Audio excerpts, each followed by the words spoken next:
I did it again, I wasn't paying attention to the timing. Greetings and salutations, welcome to my channel. I am Karen Russmore, and I am currently playing through Pathfinder Kingmaker. I keep saying that like I've forgotten what I'm talking about. It's been 20 sessions now. You'd think that I would have got used to it. Something flickered over on my other monitor. My other monitor is just displaying my stream and my chat channel. Nobody said anything in the chat. Nothing else seems to have changed. Oh, Shython. Shython followed me. Hey, you make 19. I do need to sit down. No webcam. I don't have a webcam. I intend on getting a webcam. It's just not something that I currently own. And it's one of them annoying little things. It's how like most of my streamer friends have recommended to me a webcam called a C922 from Logitech. They're all saying, yeah, it's a great web camera for under $100.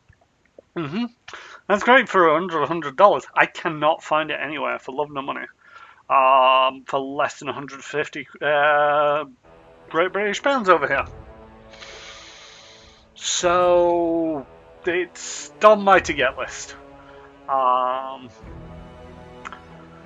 It's just one of them things where it's I'm trying to find some time to sit down, do some research, figure out, because there is a slightly cheaper one that I have seen for under 100, which is like the C920. But it's essentially the previous model, and one of the things that I have noticed, say Logitech C922. Even Logitech's own website, it's like, yeah, this is currently on back order because we can't make them fast enough, apparently. The only other thing that I'm kind of looking out for on the website is seeing if they're coming out soon with their next model. But until... See, I'm tempted sometime by the end of the month just to bite the bullet and buy that web camera for 150, unless I can find a reasonable alternative. Why did I click load game? I just want to click on continue. And then getting myself a little webcam set up. Of course, then it starts inviting other problems, such as lighting. I don't think I have the best lighting in this room all of the time. Well, most of the time. I'm currently backlit, which is great for me when I'm sat in here on my own. It's plenty bright enough, but I have a feeling that putting a web camera in my face and the light shining behind me is just basically going to silhouette me. So then it's a case of either trying to figure out how to get better lighting on the wall behind my computer, and there's about a foot, if that, of space back there, and no electrical sockets this side of the room that are going spare, or it's move everything around so that I can actually get proper lighting, or lighting that actually, lights me up, not the room. So I got a couple of weeks off in a couple of weeks, so that's probably something that I'll tackle researching and getting involved with then. Where are we up to? We are currently up to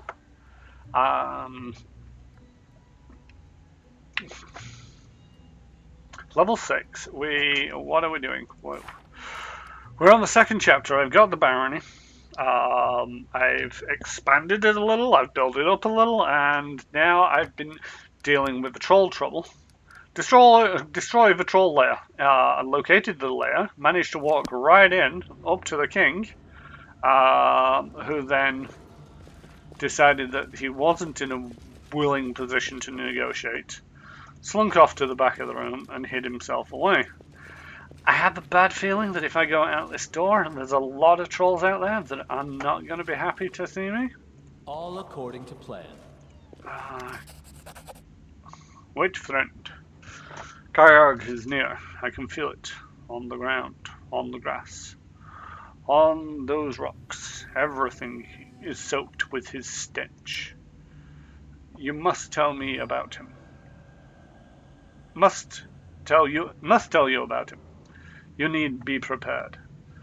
This fight will not be easy. What do you want to tell me? Rock trolls have more strength, brutality than the regular ones. Kargard is the strongest. We fought. He crushed buildings with his fists. He caught people up, tore them apart. During our fight, he just swept my body aside, like he would sweep aside horsefly, annoyed but not harmed by bite. Not to be fooled by his clumsiness. He can be very fast.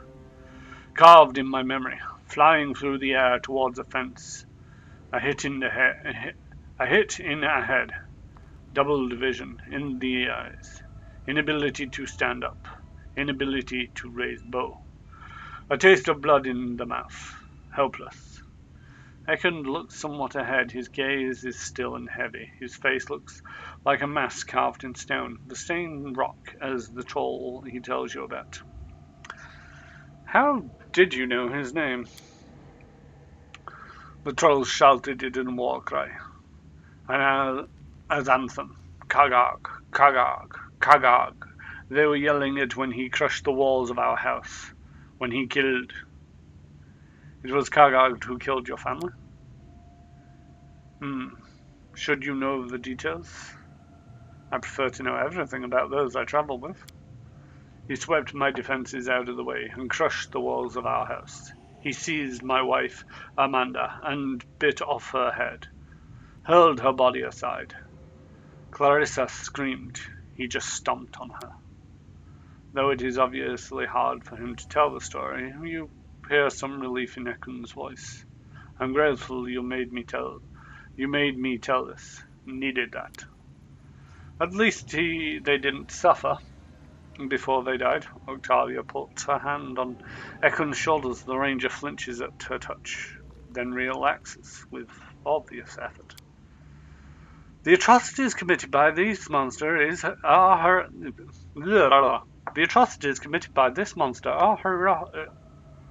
horrific indeed. We must deliver justice. I ended them. Their agony is over, and ours still lingers. Oh, shut up, Harem. Why did patrol leave you alive? He was in haste. The night was ending. In the light of dawn, rock turtles turned to rock they originated from. Sunlight is his worst enemy. Kagard knows this. So let's sum up. What do we know about this Kagard? Kagard is rock troll. Thus his size, greater size and strength than regular trolls. Fire and acid are not deadly to him, but can still hurt him. His weakness is sunlight. He has no desire to turn to stone. This dungeon gives him strength. The rocks inside heal his wounds. The battle will be held inside his home. Thank you for telling me your story. I guess we'll be able to defeat Kagard. You lead us in battle. Thank you. This monster will not survive. I won't be so sure about that. Okay, we got a door over this way.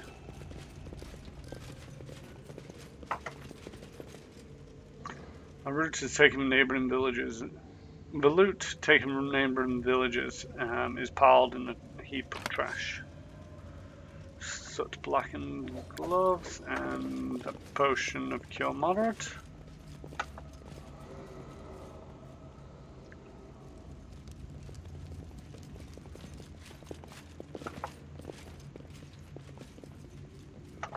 And up over this way we have troll hounds. Who will prevail? Does it matter? I'm not excessively concerned about these guys. Do we have surprise? I don't think we do, but at least got that off. Right, let us antagonize this guy.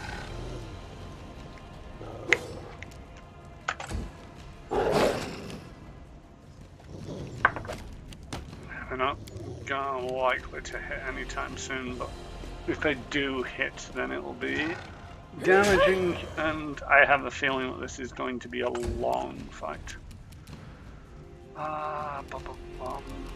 Can you charge? No, it's a spell book. I want abilities. Can't charge. Just move up to that guy then.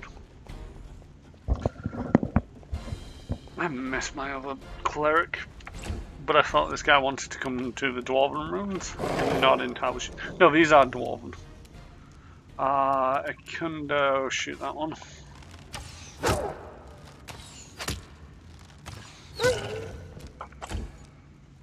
Let's get some acid damage going out so that these things actually die off.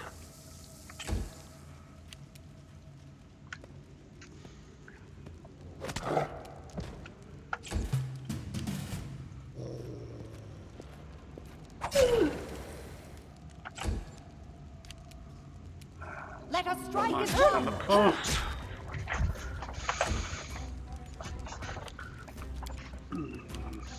Tear them apart!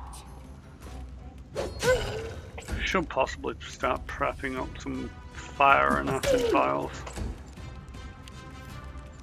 But I don't really want to go around wasting them. I mean, it's just a matter of case of keeping them down until Octavia here managed to get an acid splash on them. Because while they're down, the slightest amount of acid kills them off easily enough. Okay, that one's not getting up anytime soon.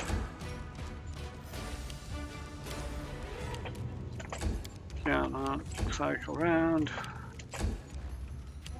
This is for you! And of course Octavia misses. All the way back around.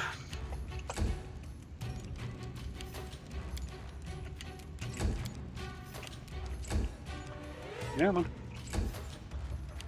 I'll fight if I have And what to. are we gonna roll this time? There we go. That's 6. Scan This and loot. requires your attention. Scan and loot. And something hidden over here? I did as you asked. A potion of heroism. Okay. Don't mind if I do.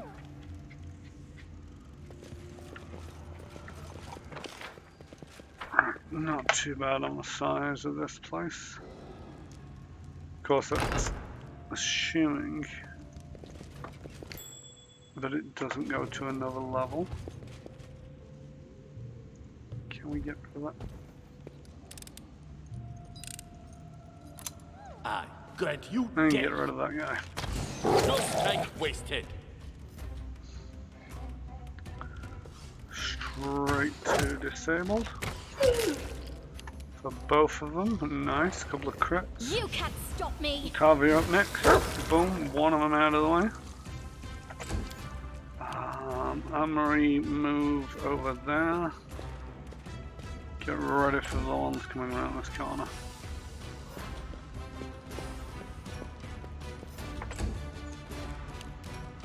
So how are you doing, Shaifan?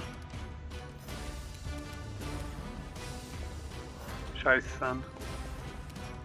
Shaifan. Don't really want to be at the front.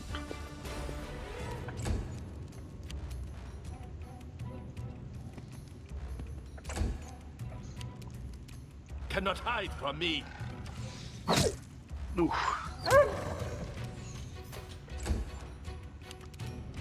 Octavia, take out that one.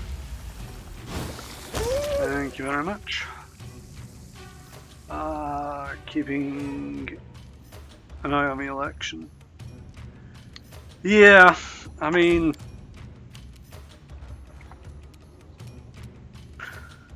don't really want to get too political on this, but it's like the die is cast. It's just a case of waiting for the results, and dealing with the consequences at this stage.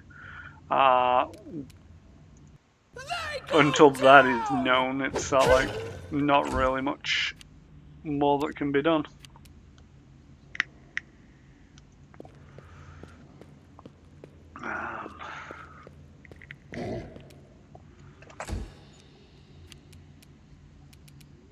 Repent. Move up. Let's. I have a feeling this is just going to attract more and more people into it, but oh well. Right. I don't really want to overtake Valerie. Bum ba bum. Can I delay until after Valerie? There we go. Yeah, I'm not excessively politically active.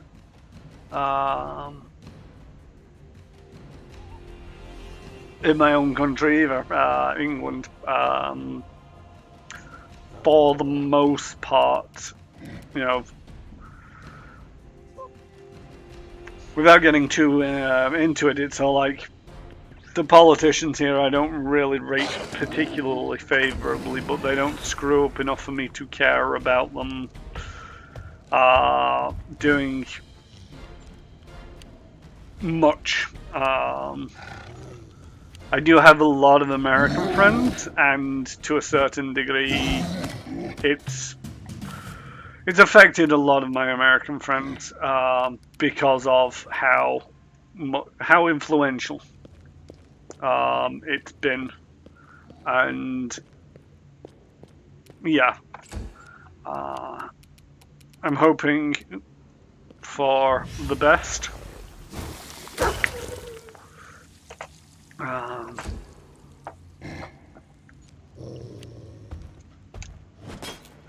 But yeah, it's purely in the interest of how my friends are than excessively caring about the political outcome.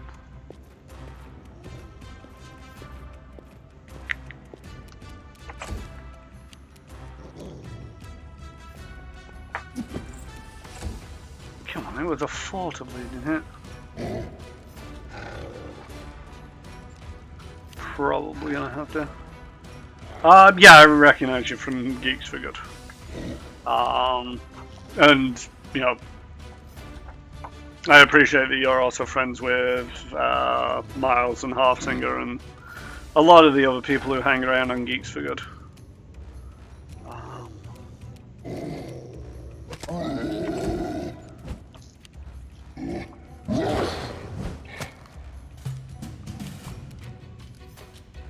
Nowhere to run.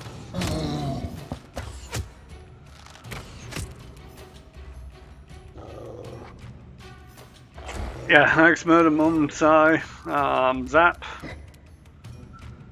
Yeah, but they're not the only Americans I know. I mean, I work with 2 Americans who live over here in the UK who are taking an interest in politics back home. I play in a Pathfinder group on Tuesdays, and they're all outside of the Geeks for Good network. I do invite them into it every now and again, but for the most part they're more tabletop gamers and nothing but. They've got no interest in. They've not got as much interest in video games. Yeah. Occasionally they'll pop into this stream, but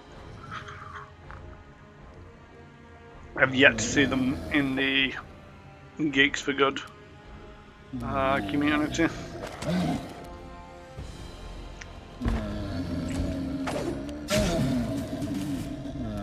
We can get rid of this guy.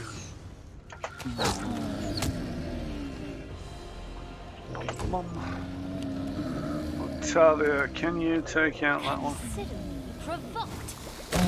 Thank you very much.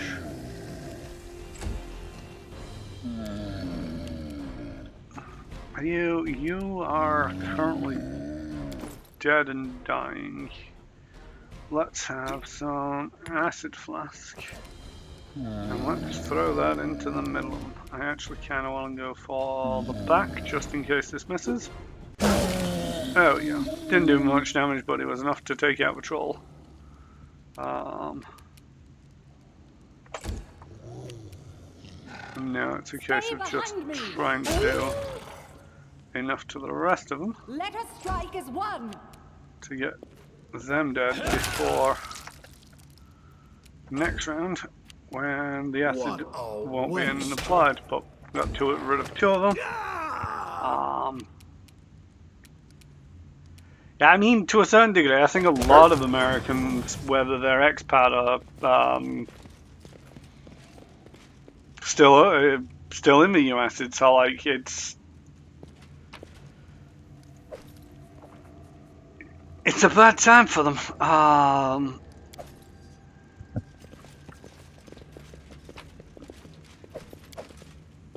So yeah,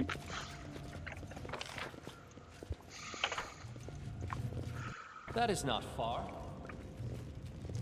But you know, it's like there's not. It's one of them. I think one of the main. I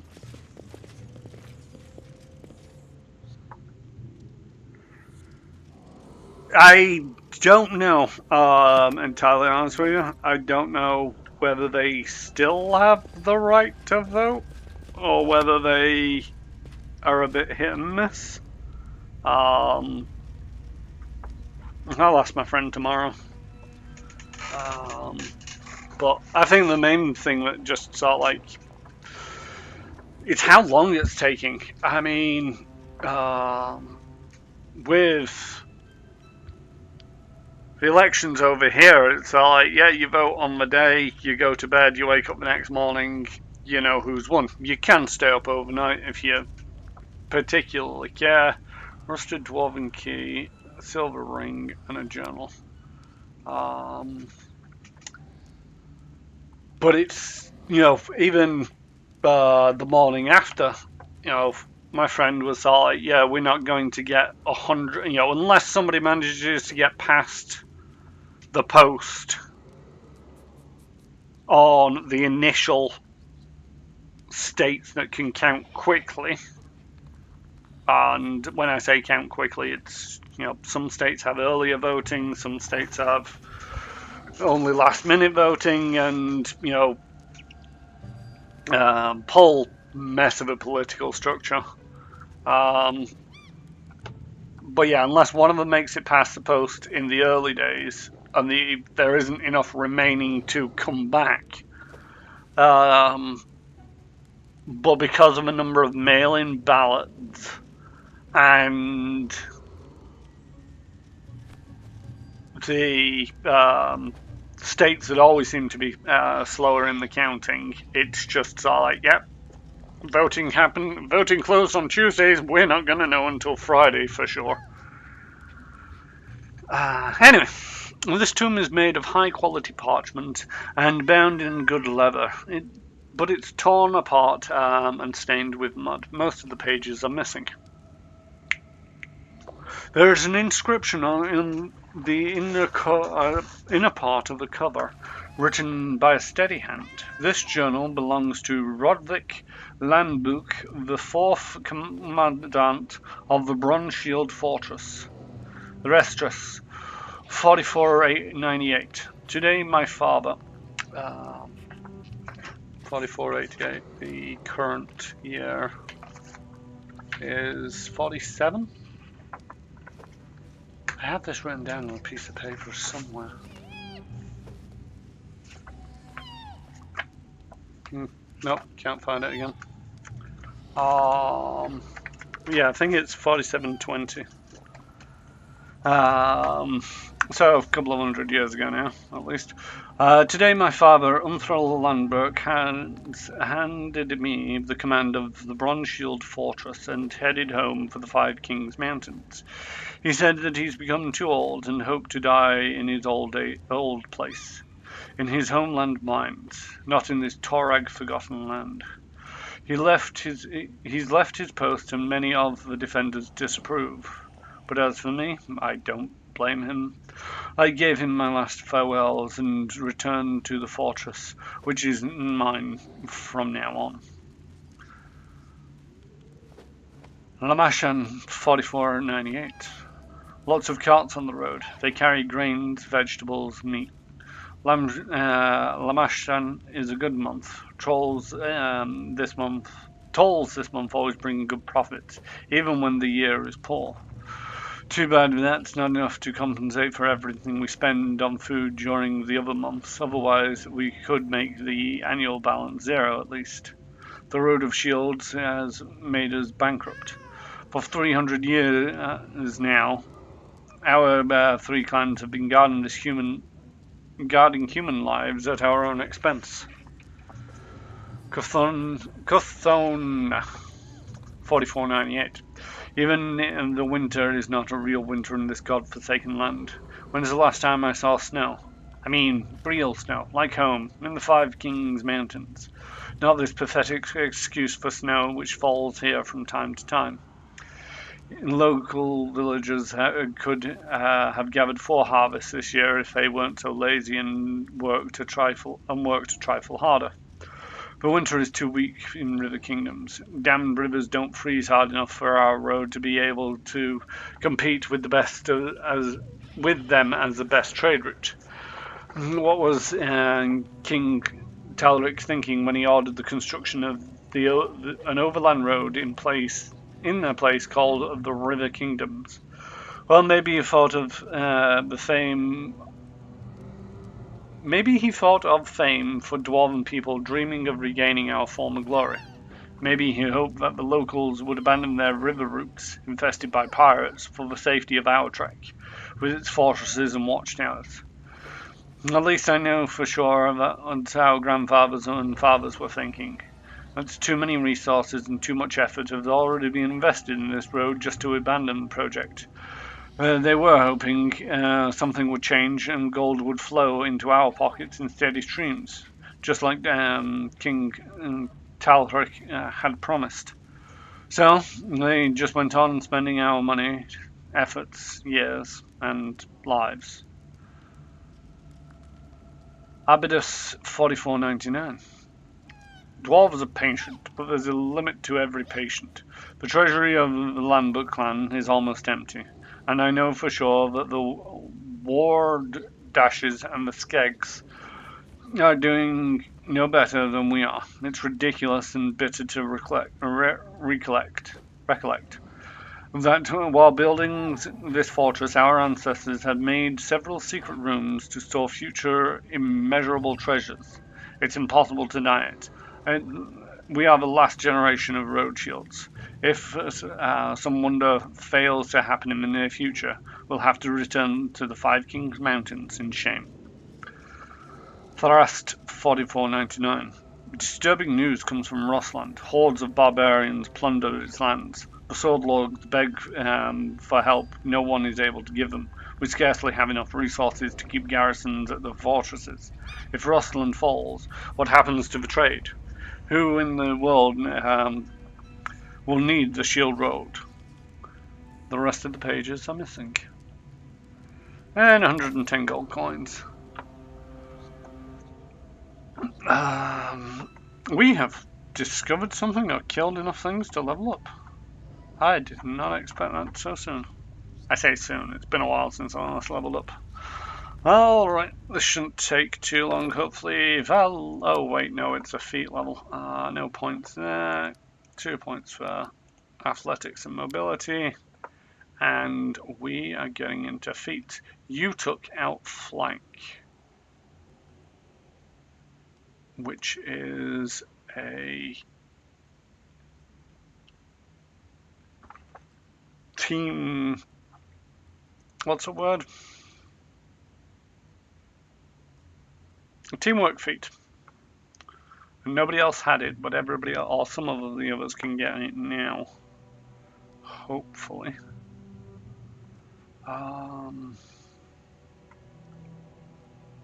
don't really want. See, you're not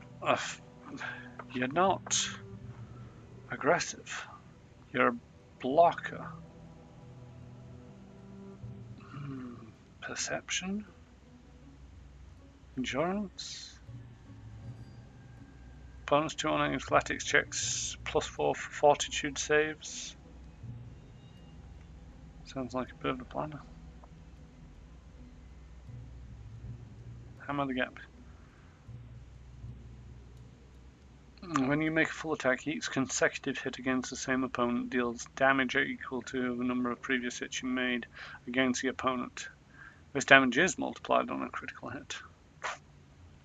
It's not bad, but again, you don't deal damage.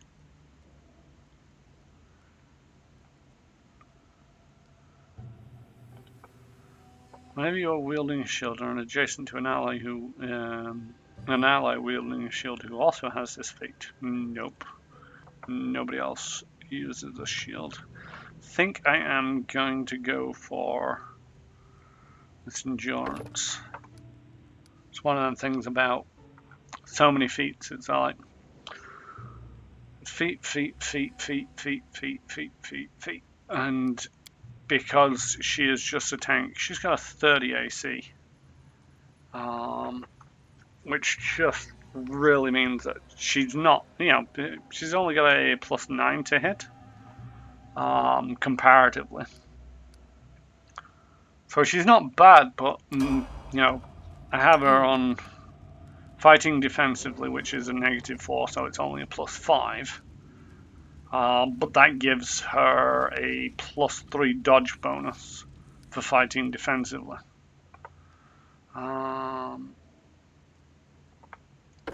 Barbarian 7, there we go. Skill points, ranks, same ones as the, and for you, I want to take out flank. Because then we get extra bonuses when everybody's beating up one person. Oh, you get damage reduction. At 7th level, the barbarian gains damage reduction. Subtract 1 from the damage it takes when she is dealt with damage from a weapon on natural attack. Oh no, DR1, not bad. See, she's not massively better, but she's got a +10 and she doesn't fight defensively, so there's no minus to that one. I am one of the squishier ones. Rogue Knife Master. Terrible idea. I wouldn't recommend it. It's not a bad class. It's nice when I do actually get to hit. I really do hit. But at the same token, I am so squishy at times. Because my... See, do I want to take 2 weapon fighting? What's this do? Your penalties for attack rolls for fighting with 2 weapons are reduced. The penalty for your primary hand lessens by 2 and your offhand lessens by 6. When fighting this way, you suffer a -6 to your regular attacks or attacks with your primary hand and -10 to your offhand. If your offhand is light, the penalties are reduced by 2 each. So it'd be a 4, 8 at the moment. This would bring it down to -2, -2. I think I'm gonna have to go for that. I mean, yeah, we'll get another feat. Maybe we'll take the outflank. Yeah, I like rogues in D&D. One of the things, there's a lot of things that I don't like about CRPGs, which it's come to remind me as I'm playing this, is the AI is a little bit quirky at times, and it will occasionally just home in on me. And when you consider Valerie's armor class is 30 and she has 102 hit points, and my armor class is 24 and I have 66, comparatively I am really squishy. So if the enemy decides that it's going to focus on me, it can just be sort of like, yep, first round of combat and I'm unconscious, which doesn't really help with the whole stabbing part. of being a knife master. The knife master basically allows me to. There's a list of weapons that it considers to be the knife sneak stab. Yeah, here we go. So it's got the dagger, the kuriki, the punching dagger, the star knife, and the sai. If you attack with those and get your sneak attack bonus, they're actually d8s rather than d6s. And I currently have 4d6 or 4d8 if I use them. But that means that I've got to be in melee range and using, my punching dagger. If I don't get that though, and if I have to stay back because I'm too badly injured, then it resorts to using. I have to resort to using my crossbow or a bow. Can't remember which one it is I have. It's a light crossbow. I really should get that replaced. With something slightly better. And I only get d4s on my sneak attack damage, so my power curve when fighting goes down somewhat. Why not take the dodge feat? I can't remember the dodge feat. Did it tell me that I could have taken the dodge feat? My main thing is it's like the last, couple of levels I've been focusing on getting my two-handed weapons. That again helps spike up my damage output. If we compare me to Valerie, it's like I get a +8 and a +7. She gets a +5 and a +10 and a +5. So I've got a little bit less chance, 10% less chance to hit on the first attack, but 10% more chance of hitting on the offhand attack, which is my second attack. But both of them can apply critical hit damage. So if I hit with both of them, it really does hurt them. I could try and bring my AC up kicking and screaming to something reasonable. But I've slowly been getting used to how the AI in this game works. I can't remember the dodge feat off the top of my head. Let's just... because it's probably in this guy's list as a ranger. What have we got? Does he already have dodge?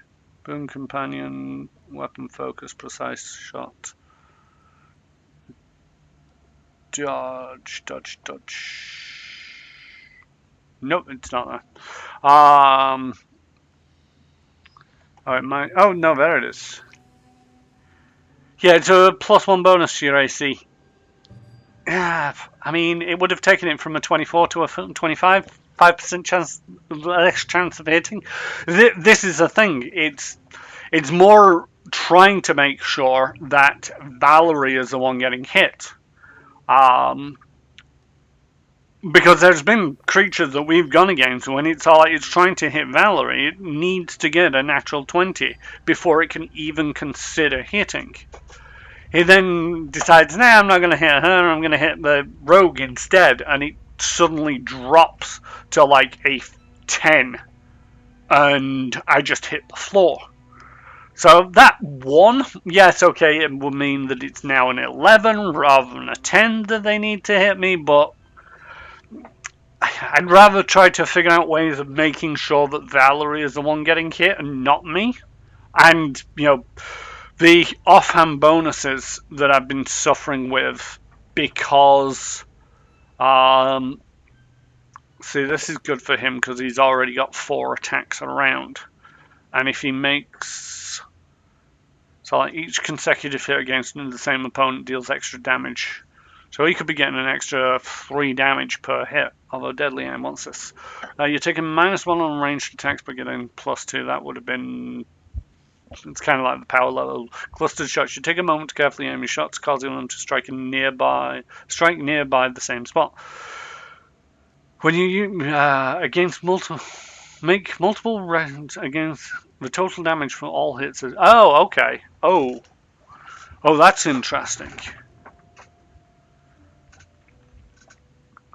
See, this Hammer the Gap, combined, these are really good, but clustered. Bit of background in role-playing games. If you're hitting somebody with damage reduction 3, for example, and you do 6 points of damage each attack, if you have 3 attacks, it will be 6, 6, 6, but because it's reduced by 3, it will be 3, 3, 3. What that clustered shot means that it will be the 6, 6, 6 damage added all together into 18 and then applied with the -3 off the top. So it changes it from a 9 to a 15. Now let's consider Hammer the Gap with the same things. Your first strike hits for a 6. Your second strike hits for a 7. Your third strike hits for an 8. But you take 3 off all of those, so that'd be 3, 4, and 5, which totals up to be 12. The clustered shot is slightly better and also doesn't have to be consecutive shots. The total damage is for all hits before applying, whereas in Hammer the Gap, it has to be consecutive shots. So if you hit on the first, miss the second, and then hit the third, it doesn't count. Potentially. That's the way I'm reading it, but clustered shots, that's going to make a lot more damage. Especially seeing as though we're starting to come up with things which have damage reduction. And one of the things about Pathfinder is damage reduction can be solid. You're trying to shoot at a skeleton. It has damage reduction against piercing. And being a bowman, that's not great. He actually also now has spells. I'm pretty sure Dog just got bigger. I don't remember Dog being as tall as Octavia. Spellbook. Oh no, you had spells before. Aspect of the Falcon. And, oh yeah, that's a really nice one. Makes a crit range 19 to 20 rather than just 20. Long Strider. Long Strider is not great, but what could I replace Long Strike with? I mean, I could replace it with a Hurricane. Yeah, let's get rid of Long Strider and take Hurricane Bow. Hurricane Bow basically increases the damage dice for any bow weapon that you're using. So, as it says there, medium longbow, which deals 1d8, instead deals 2d6. So that could really help. I have decided with Octavia, she's a bit of a multi-classer. I'm not feeling the rogue, and I'm feeling that she's getting severely hampered by not having high levels in wizard. So I'm going to drop rogue for now and just focus on the wizard.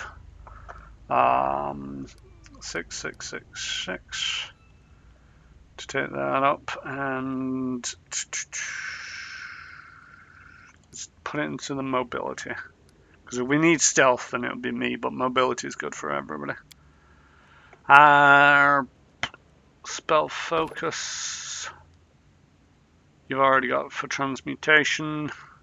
There's not anybody with allied spell casting. You're not running around in armor. That's not likely to happen anytime soon.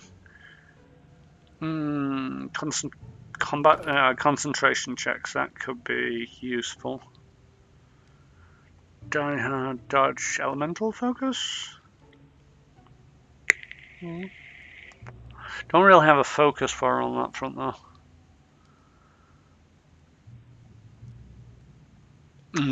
Being transmutation, I don't think that's going to come for a while. I think I'm going to go for this combat casting.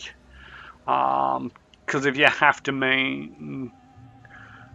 use magic device, no, there's plenty of spellcaster-like people. I get to choose a couple of wizard spells. She likes transmutation, but do we have a pit at this level? Or do I already have the pit? I do not have a pit at this level. What does the pit get classified as? It's a conjuration, so it'd be in this group.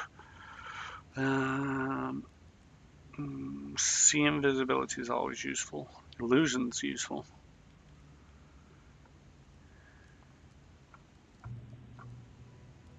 What does this look like level 2? Oh, these are level 2 spells that I'm choosing from. That's why there's not a pit in this. Yeah, I don't have access to level 3. I'm guessing, yeah, there's level 1s as well. But I'm not interested in those. Let's take some... Yeah, that's available to all of them. Take Fox Cunning.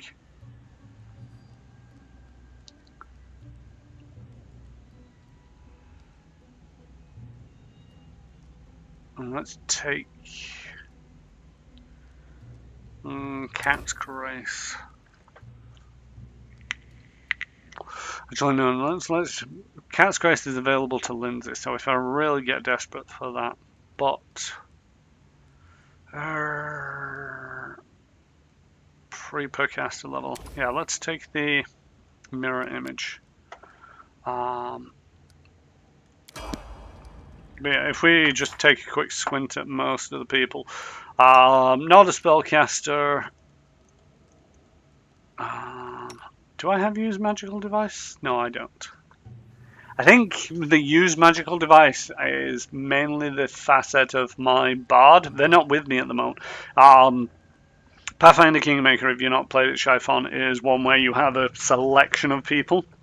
A bit like you have with Dragon Age Mass Effect, where you take only some of them out each time you leave the main city. I have a bard back in town, and I think they've got use magical device. Yeah, Pillars of Eternity is another good one. Actually, Pillars of Eternity, it's more like Pillars of Eternity than any of the others that I just mentioned. In style and gameplay. This guy's a cleric. I don't play with this guy very often, but he wanted to come see Dwarven Ruins, and so we've brought him to see the Dwarven Ruins. Oh god, what to give? Do we have extra channels? That is always a good one to have. As a healer. Because there's this guy, it's mainly he's a servant to a dark god called Grotus, I believe it is. Yeah, Grotus. And he's just kind of morbid and depressing. Whereas there's another guy called Tristan, who is also a cleric, a much better cleric if you ask me. His disadvantage is he can't wear armor. His advantage is that his heals are like, he gets additional dice when rolling for it. Yeah, Pillars of Eternity is one of them games where it's like I would like to play it to completion, but it's like Pathfinder Kingmaker, where it's like I've not got the personal focus most of the time to sit down and play these games to completion. So what I decided to do was start streaming games, and now it's I've been playing this for 20 sessions. I think this is my 20th session. 3 hours a session. I'm still on the second chapter. I'm pretty sure there's 6 of them. This is going to take me a while. But once those shadows are really cool. Once I actually have this completed, I'm thinking of going on to Pillars of Eternity and or Torment Tides of Numenera. Of course, there is every chance that by the time I've finished this one, Pathfinder Wrath of the Righteous will be out in general release. And I might just go straight onto that while I've got the Pathfinder mindset. As long as it's got the... I've just quick saved twice and I don't know why. Oh, hello. It's the edge of the world. In due time.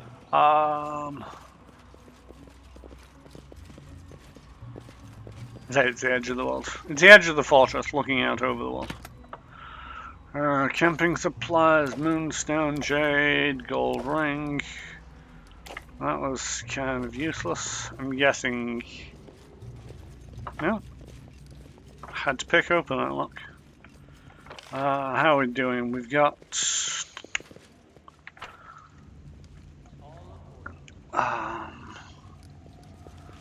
But yeah, one of the things about Pillars of Eternity is I don't think it has a turn-based mode, or did they introduce that? Or has it always been turn-based? Can't remember. Back when this first released, it didn't have a turn-based mode, and the only way that I could reasonably survive and play it was by putting the game on pause constantly, so it'd be so like, do a thing, do another thing. True.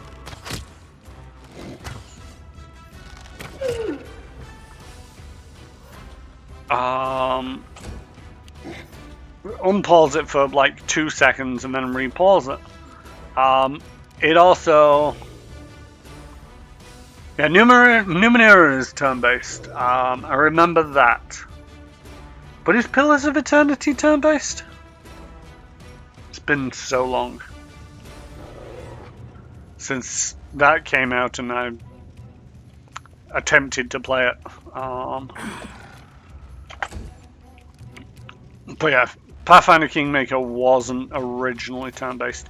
You being large is now a problem because you cannot fit through everybody to get up front. Do not falter. Right, let's sneak around the side and stab that guy. Ooh. Amory, move up and begin on that one. Octavia, let's have that guy out of the way. Thank you very much.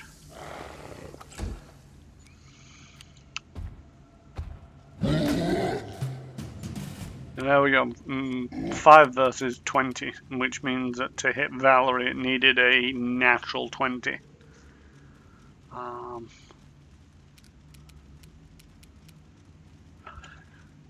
Yeah, it's just been so long since I tried playing Pillars of Eternity, but I'll believe you. They've got a turn-based mode, and it's a way that I prefer to play because it gives you a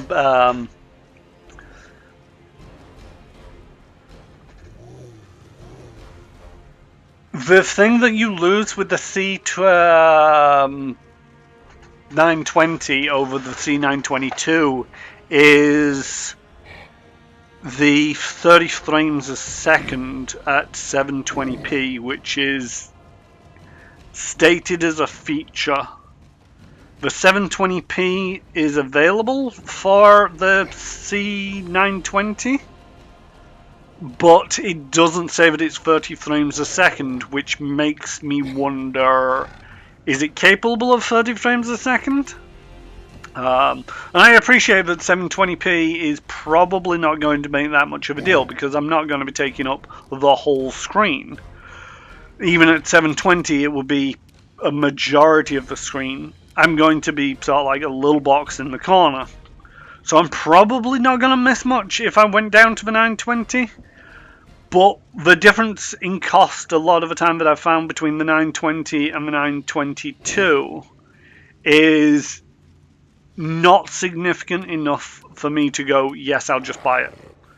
I want to double check that I'm not just talking bollocks here, because I've not really looked into it excessively. Onwards. But once I've looked into it, if it turns out that I'm not going to lose that much, I might just bite the bullet and get the 920. But if it turns out that it's going to be a significant difference, then I'd rather spend the extra and get the 922. Right, Octavia, take care of the troll, because that's the most dangerous thing here. Let's skip round ever. This is the only time that the turn-based actually becomes a little bit of a problem, because it's just I want Octavia to switch round and take out this troll hound. Stop me. And she hits, but occasionally she'll miss.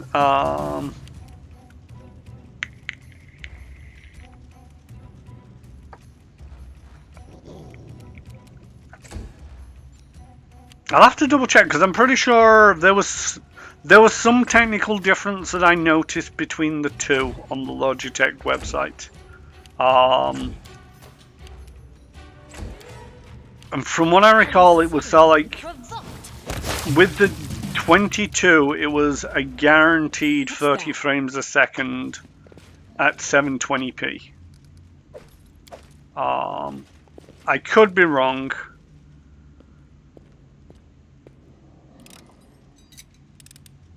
Done and done. Oh my god, this is the wrong way around now. Am I better rogue? Because your trickery is 22, but you've got +5 gloves on. Mine is 17, which would be a 22 if I put them gloves on. I'm going to take these gloves off of you because you're not getting any more levels in rogue.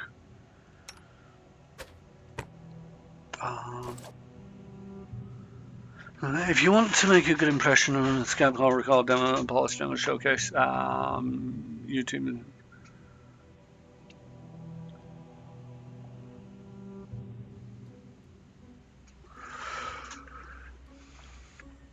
Yeah, I mean, to a certain degree, that's, you know, they're not going to say, oh, you know, this is last year's model. It's, they're never going to say a bad thing about a product on their own website. So to a certain degree, yes, it's Steel Dwarven Key, okay. Why did I just go out there? Anything? I'm going to look into it and... Oh yeah, there's kobolds here. And trollhounds, and apparently they managed to surprise me. Yeah, I mean, there's also the fact that there's a lot of variants in the 920. Because you've got the 920 Pro. And then you've got the 920 without any other wording.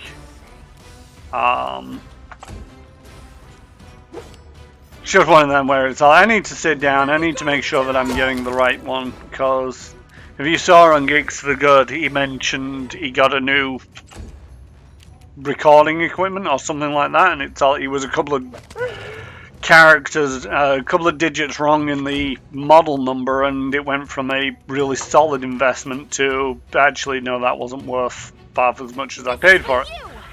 I don't know, I'm guessing you got that sorted out in the end. But at the same token, it was sort of like, yeah, I don't want to be having to buy a web camera this year and then realise come the new year that it's like, wait a minute, I would have been better spending the extra 50 quid and getting the 922. Or banking the money and getting sort of like the 924 or whatever number they decide to come out with next.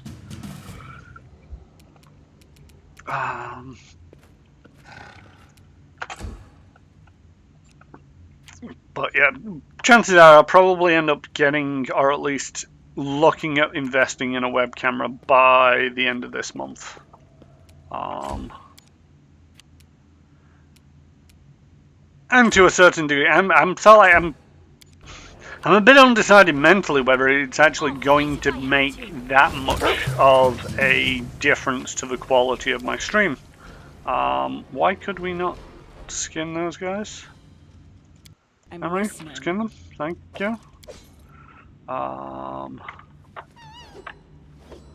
Right. I want to come back this way a little. Just Sundisk.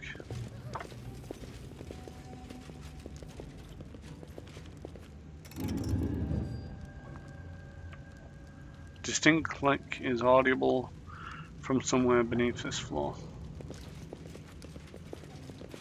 Follow my lead. That's a broken bridge. It did say that the troll was vulnerable to You see that? sun.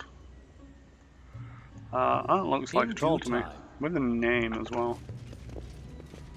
Alright. Opening volley, catch you off guard.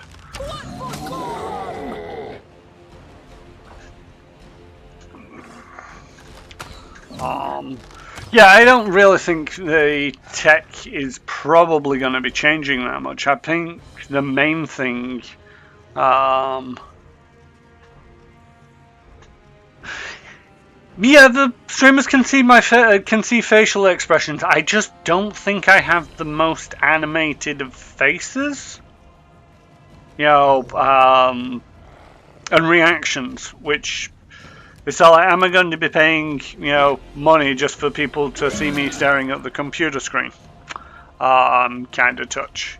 I mean, that might be something that I'll have to practice with. Going forward, if I do get a camera and people are like, you need to be more animated. Repent. But, you know,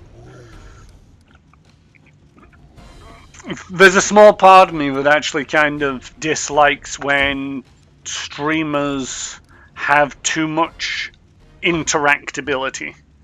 Half Singer's stream, for example,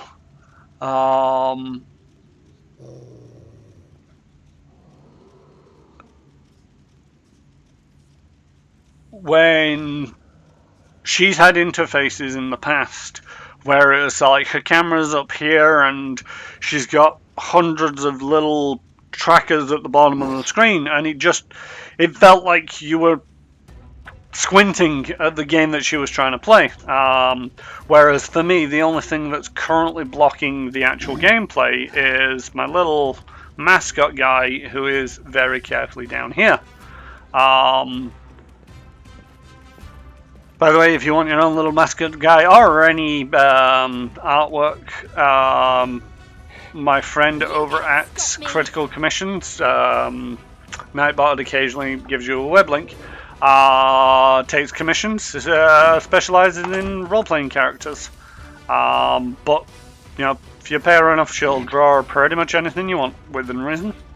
And yeah, I do think it is something that I would have to be practiced at. And to be fair, I have also been sort of like, there'll be some days where I'll just want to be sort of like sat here talking about tabletop role-playing games and the differences between Pathfinder, Starfinder, 2nd edition, D&D, and sort of like saying that, you know, without going into too much because nobody's actually asked, but, you know, I like the different ways that the creatures are generated between the different systems, and I think that is one of the disadvantages of D&D, is that there's not a very major creature generation rules out there. It's all like, you kind of wing it, which isn't bad, you know, and you can get used to it as a GM.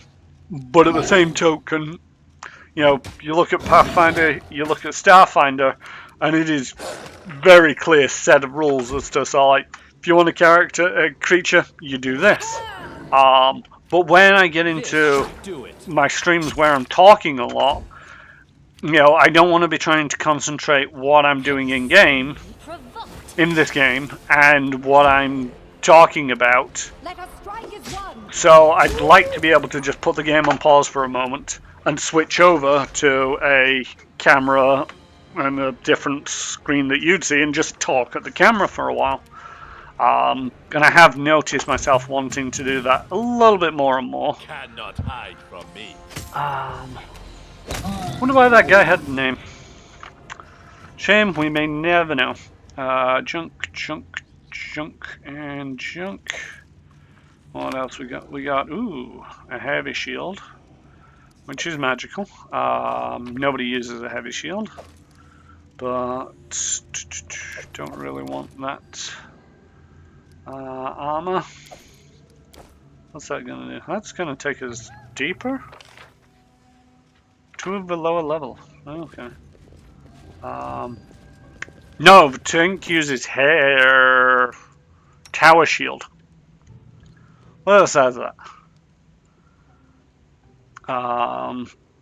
Specialist in it, so it's heavy shield. That one is a heavy shield +1 and it gives an armor class bonus of 3. This is just a tower shield, no +1, and gives a 4. Plus as well, she has tower shield focus, so that's a 5. She's got dodge. But yeah. Have you, Shatan, have you played Pathfinder at all? Or looked into it much? Or are you more of a straight up D&D player?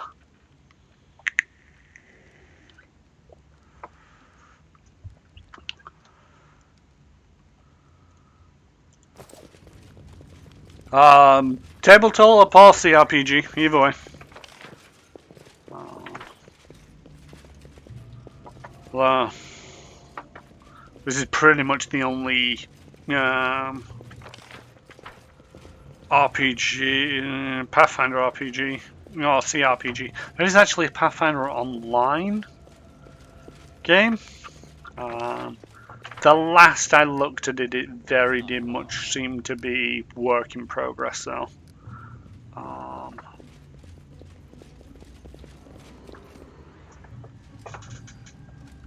Yeah, it is one of the disadvantages of Pathfinder in general. I mean, they've cleaned it up a lot with 2nd edition, but the 1st edition of Pathfinder is super crunchy. And they've Pathfinder, Starfinder, and Pathfinder 2nd edition are all a lot more crunchier than 5th edition.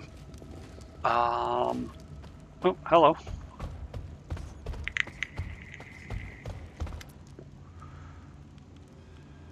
Fog, Boba here. Borba here. Boba want to kill Daddy? Why kill Daddy, Boba? Rock trolls, smaller than Krark. The trolls who just appeared seemingly from nowhere look small, though they are small only in comparison to a mature rock troll. Their height equals the height of a grown man. Boba want to kill Daddy. Boba Garung. Boba bad. Ekun slowly raises his bow. The trolls don't run away. Instead, they stare at him with offended expressions. Wow. Want to kill us too, Boba?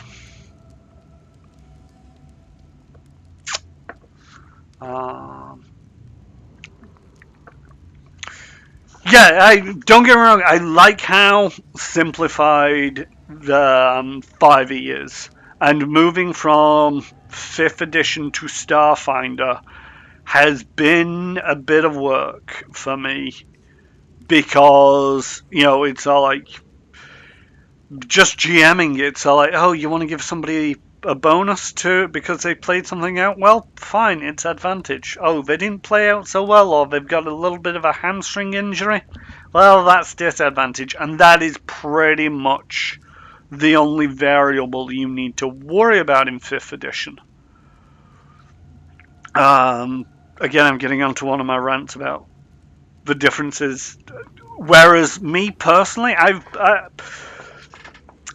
I'm just a more crunchy kind of person anyway, but I played 5th edition. You can award exhaustion. There are other things that you can do. But exhaustion itself, to a certain degree, the first one just gives you a disadvantage until you rest on all skill checks. It's still that same mechanic. You're just applying it in a different way. And one of the things that I find, because it is a different mechanic, it's the same mechanic just in a different way. Exhaustion is very penalizing. you just go straight up to I am now useless at any skill checks, especially if it's me rolling dice. So then you have to work at every single angle to try to negate that disadvantage and get it back to an even roll.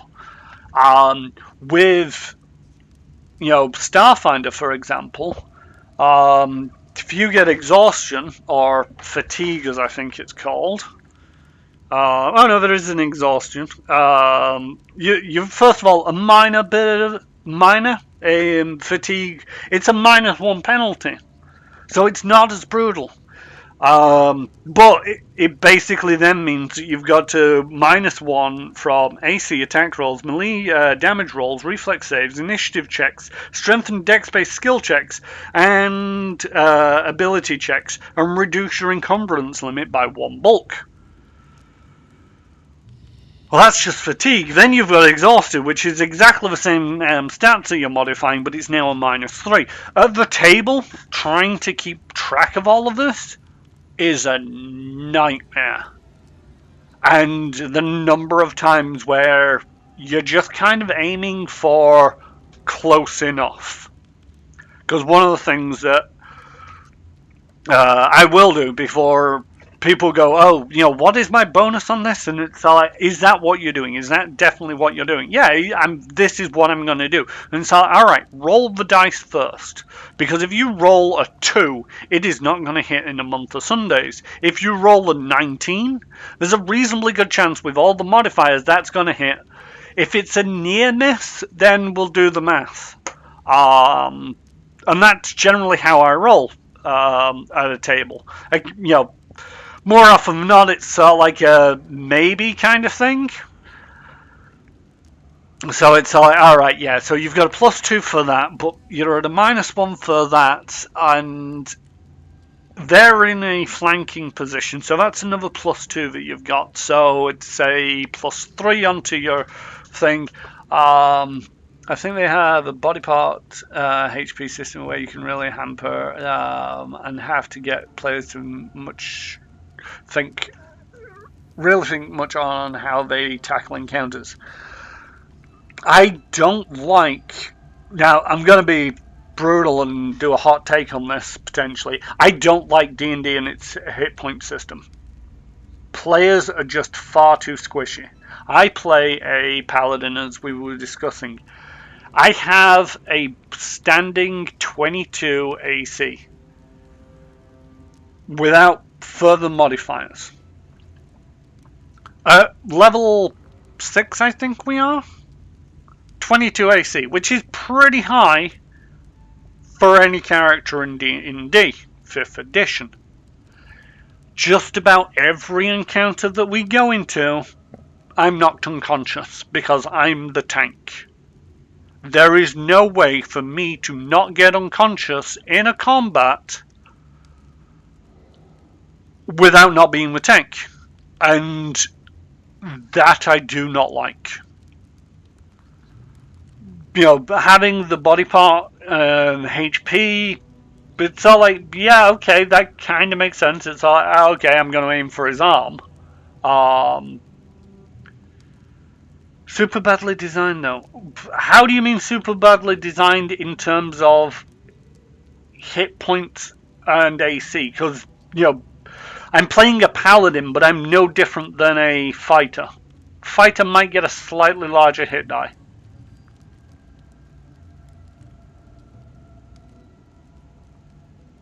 Oh,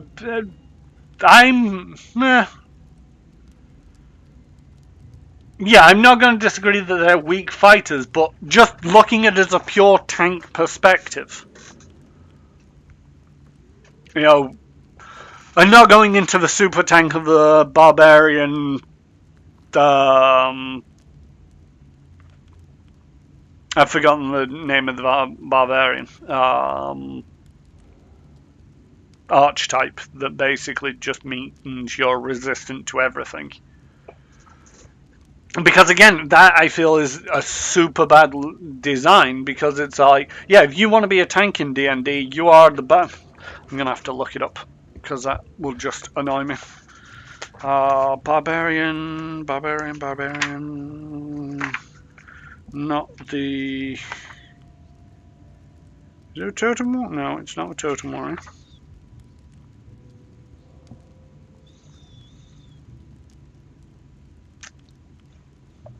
Is it a totem warrior? Yeah, totem of the bear. That's it. Yeah, a barbarian. Yeah, if you want to tank and want to have a chance at staying conscious in D&D, you have to be a barbarian. The totem of the bear,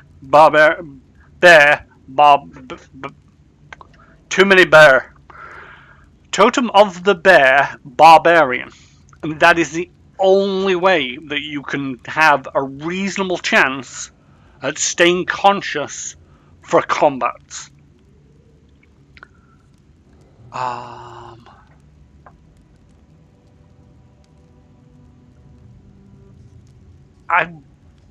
second wind every combat, or is that every short rest?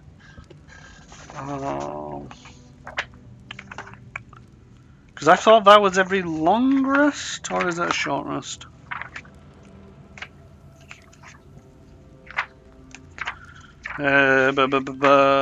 Which fighter? Second wind. Yeah, long or short rest. So you get a D10 plus your fighter's level. So, you know, you get potentially 15 more HP. But could be as low as 6 HP per fight as a fighter. That, I don't feel, is a crucial difference between the fighter and the paladin. I just want to double check. Are the hit die the same? It's a D10 for your fighter. You'd think I'd be able to remember this being actually playing a paladin, but I don't, because I always look things up. No, it's D10. So yeah,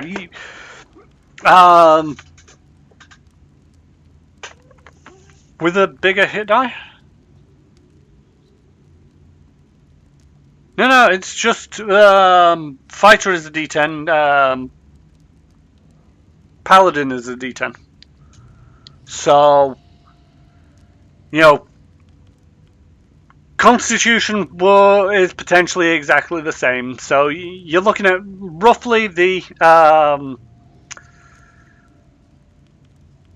yeah, sorry. It's all I get in. I start talking, then I get into the head, and then I forget to double check.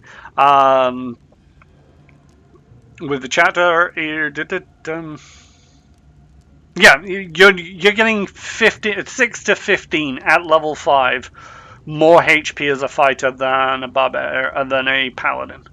That I don't feel is a big enough difference to make, because more often than not, most fights that my paladin gets into, it's all like round 2, maybe 3, he's unconscious. Round 4, he's bleeding out. Round 5, the cleric is picking him up.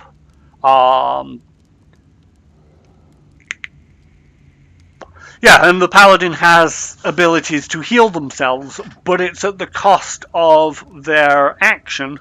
And more often than not, I don't have time to take that, because it is so like, it's like, okay, I'm up, I'm healthy, there's no, I've got a good portion of my hit points.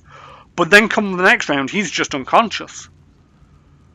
I appreciate that I am playing through Descent into Avernus, which, if you've not played it, is one of the more difficult combat campaigns that my friend has ever run, and he's run a few now. So the combat is designed to be brutal, and it could just be a victim of the fact that I've gone into a brutal campaign. And yeah, that's another thing. It's all like pre-made adventures are... When it's not a pre-made adventure, it very much depends on your GM's style, and how much they want to knock you out. And how much they've tweaked things. I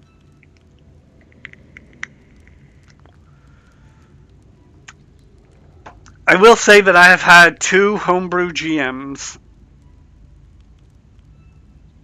3 homebrew GMs, and they have suffered the same problem as the pre-written adventures, that sometimes in combat, the tank, doesn't matter the AC, does not matter the hit points, they are KO'd in the first round, or the first couple of rounds. It's not a problem with just the pre-made adventures from the books.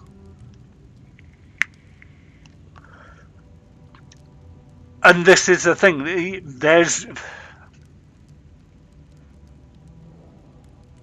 The combats in D&D, I feel, are made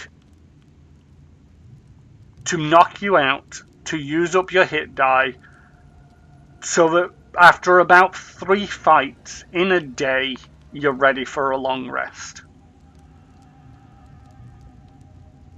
Which is fine, apart from I dislike the fact that I am unconscious half of the combat. Because I'm the tank. If you flip it on its head and look at Starfinder,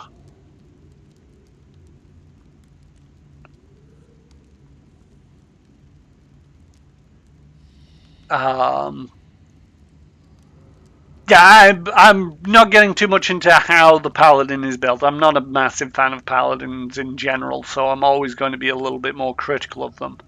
But in Starfinder, they've got a system for stamina points, hit points, resolve points. And as a GM of Starfinder, you just burn through stamina points. But they're the sort of like hit points of D&D that you just burn through. And then you start getting into the hit point damage. And the hit point damage are the ones which you chip away at. Then the combat is over, everybody takes a short 10-minute rest, and you get your stamina points back. And then you're ready for the next fight. You get all of the stamina points back. It's not sort of like, oh, you know, but I roll badly. We got into one fight as my paladin, fully rested. I had all my hit die, got into one fight. I got brought back with 30 hit points. I needed 60 to be fighting fit again. 70 if I really wanted to top myself off to maximum.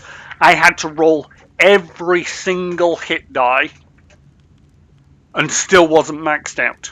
Not even at the 60. I had to use some of my lay on hands to top myself up to that 60 that I wanted. It really does disfavour you if, for some reason, you're unlucky like me, then can't roll dice too well. I just have terrible luck with dice. Starfinder, there's none of that. It's all like you take a short rest, you spend a resolve point, you get all your stamina points back. Yeah, but the random number generation is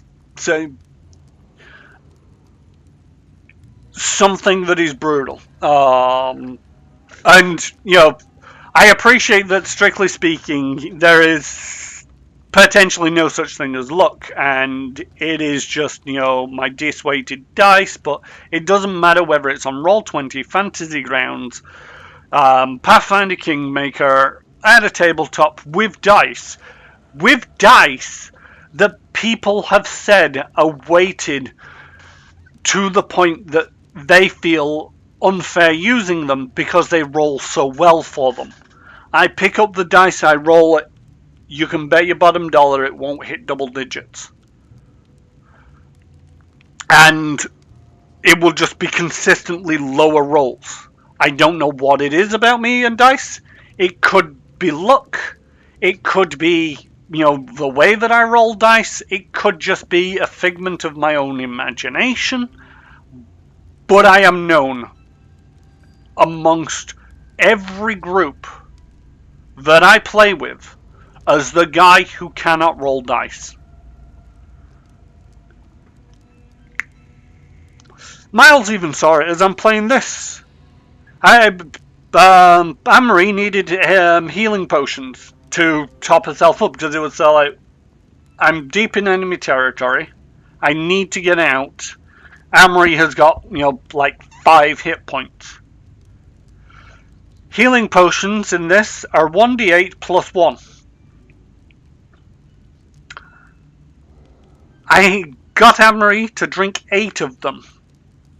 There was 5 1s, a 2, a 3, and 1 8.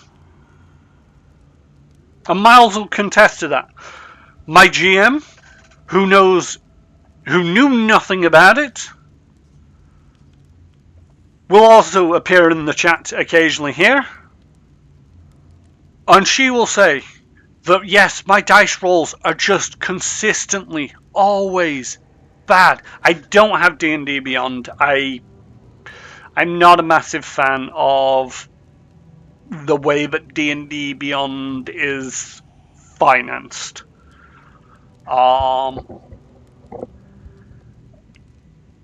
I'm a little bit annoyed. I don't like the subscriptions, and I don't like the limitations on a free account. It's like Wizards of the Coast, you've had £600 from me on everything that I've bought and related to D&D.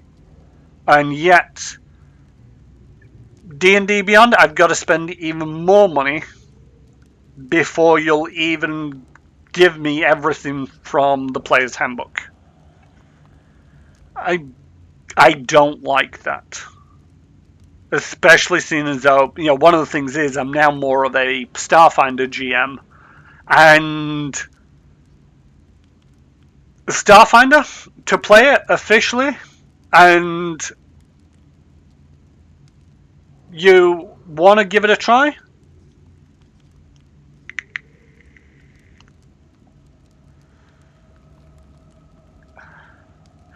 It's not the Wizards, it's the devs that sell it, though. Yeah, okay, which is fair enough. I get you. I hear you.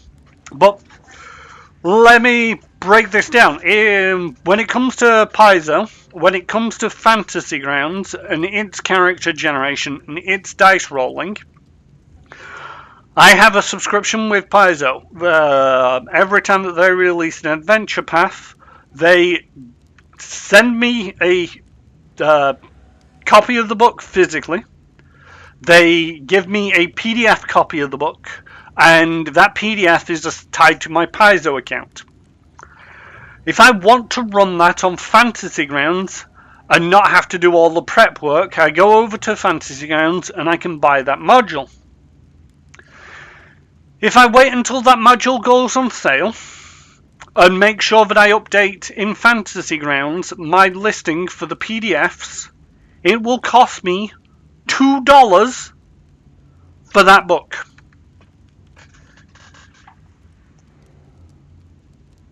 D&D Beyond wants a full £30 for the book because they're not wizards. It's that kind of math that it's like, is it really worthwhile paying that much for D&D Beyond? Especially seeing as though it is just a player's tool. For the most part, if I was to pay for it, it would just be a player's tool. Because I don't GM D&D anymore. Oh, way more to come though.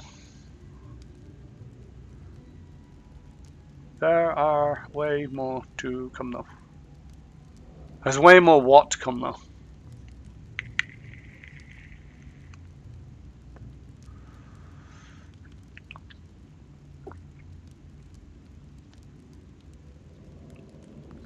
I'm confused.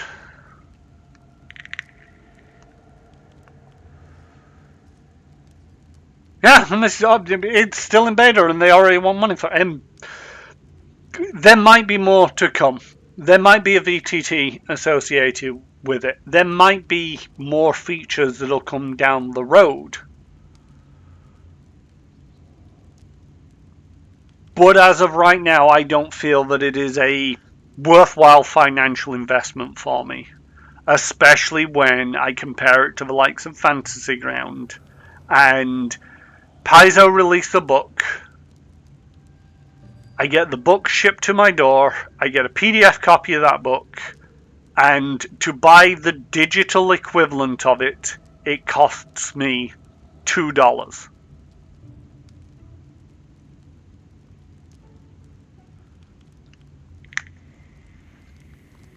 And that is with a full virtual tabletop, dice rollers. Oh, and that's not just $2 for me. There are rumors there will be a tabletop sim built in the future. Yeah, that's fair enough. But Fantasy Grounds is a tabletop simulator. Or virtual tabletop. And the other thing is, yes, okay, this was a more expensive aspect of it. I threw down $100 on Fantasy Grounds when I first invested in it and got the ultimate license. When Paizo released a book and I then blah blah blah buy it for $2, it's not only available to me, it's available to all of my players for $2.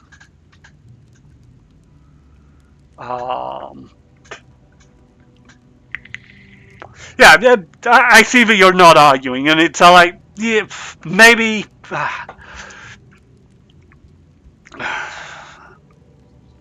Maybe I'm just a little bit hipster. And it's one of them where it's like, I dislike it, not because it's popular, but because it's... I feel that there's better alternatives out there that aren't gouging people for so much money. And yes, I appreciate this would probably be easier in a voice chat, but I'm not yet set up to have people talking on my stream.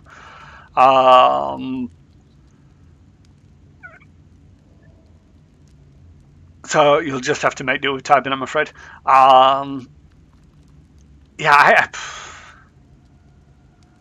more people have joined.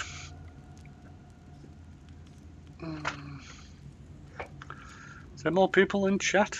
Or more people viewing, at least? 4 viewers. Who have we got? Okay. That's interesting. My lurker isn't around. Yeah, British Bumbershoot. He's a friend of mine. He's possibly not actually watching right now. I'm probably on mute. He's probably watching V for Vendetta with his missus. Call my mod out. I don't mind. I don't need that many mods, and for the most part, I can manage it on my own. But he mainly just signs in and makes sure to view to keep my viewer number up.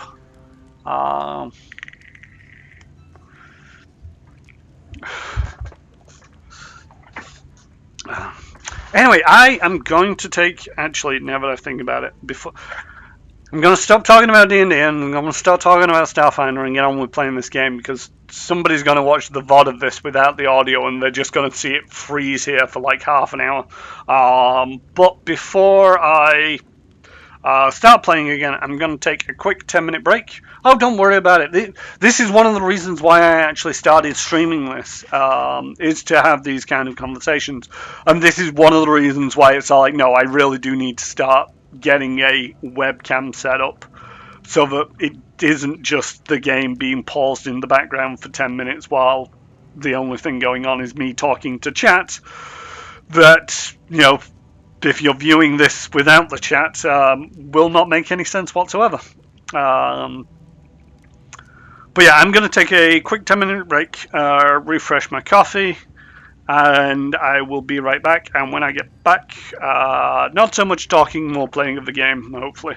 I could just get distracted with something else. Anyway, let me put the Be Right Back screen on. And then set the timer and start that off. And let's have some background music. Whee! This is the soundtrack of the game. And seeing as though I'm playing the game, I don't think I'll get into trouble for using the soundtrack. Who knows? Alright, see you in 10.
And I'm back.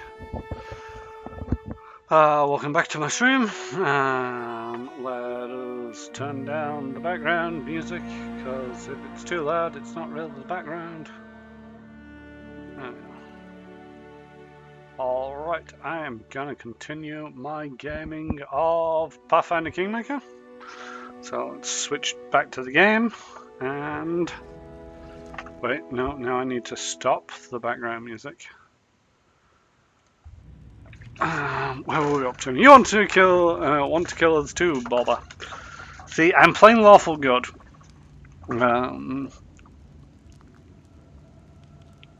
Wait a second, it was Calgard who murdered your family, not his children. They stand innocent before you. Killing them now will make the very thing you loathe.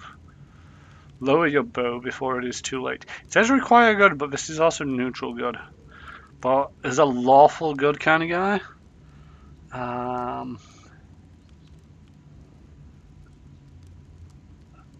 I see of no reason why gunpowder treason should ever be forgot.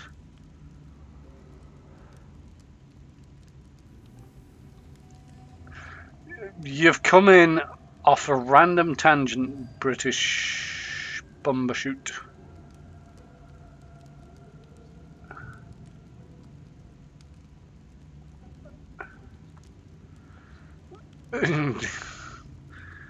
Try not scaring away the new guy too much. So yeah, I'm lawful good, so I'm gonna go for this one. I'm not. I didn't. I'm a little bit hit and miss as to whether I agree with it or not, but that's just me personally. I think my character would agree. After several strained seconds, Ekund does as commanded, if half-heartedly. You are here to help my vengeance. Oh, you. He mutters almost as if reminding himself. Let's go now. Don't want them to see them anymore. He nods in the direction of the rock trolls. You performed a neutral good action. So basically my two choices there was neutral good, or evil. And the kids run off.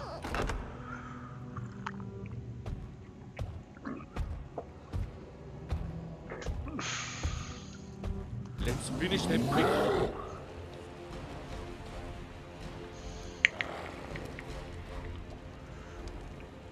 I mean, let's not get into English politics, British bumbershoot. I've already done American politics.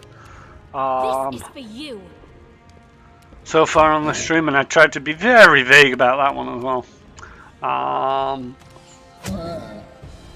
Have you only just started watching? That's my first question. Because you've missed some stuff. I mean, not much stuff. I did the other side of the building.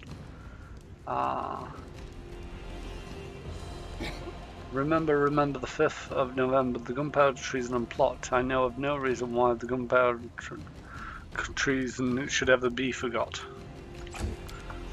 The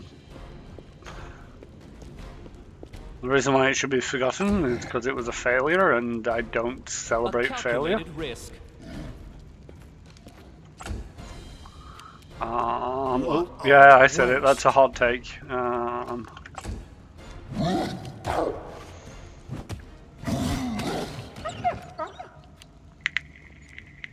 Well, that thing is dead.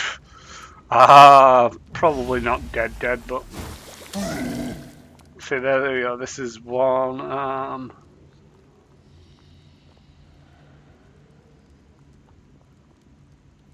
I know of no reason. Damn it, I misquoted.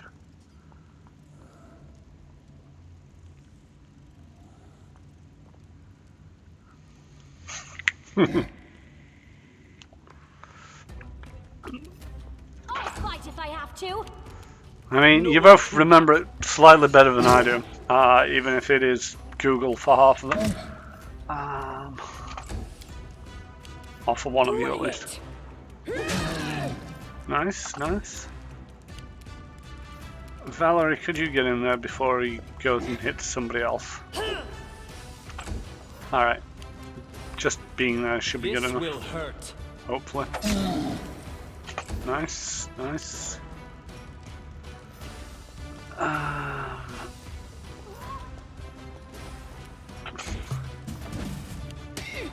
Oof.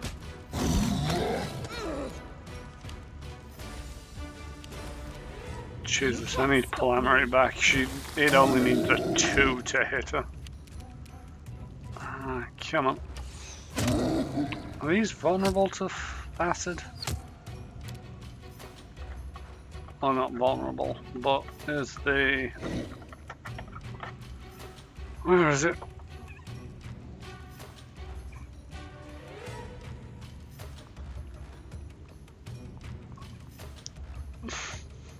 I'm guessing it has been turned off for now because I'm not actually seeing regeneration listed anywhere. It's just got a lot of hit points. 220.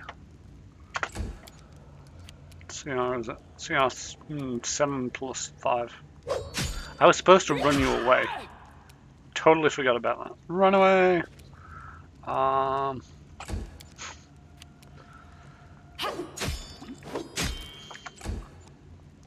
Let's try this way.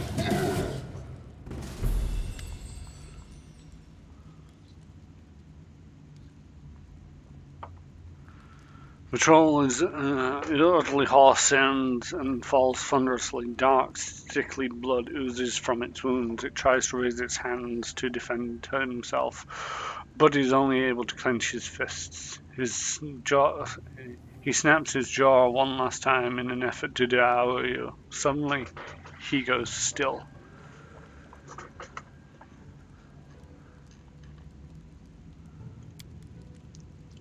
Done. Ekon sighs, lowering his bow. You are not sure if he's talking about the troll's death, about the troll's death, about his completed vengeance, or about his own mental state. In the dim light, it seems to you that Ekon's eye loses its usual spark. Several wrinkles seem to disappear from his forehead. The ranger comes closer to the defeated troll and stares at the corpse with contempt.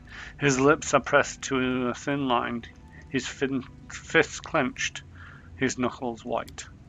Without a word, Ekon raises his leg and delivers a great kick to the side of the rock troll. This effort must have been painful for the ranger, but not a single muscle moved in his face. His expression is a frozen mask of rage and suffering, and the pain in the hit fades in comparison. Done. Ekon repeats quietly, turning to you. Thank you, friend. Your help was priceless. He shrugs. From now on, your questions will be answered, if you still want them. You deserve that.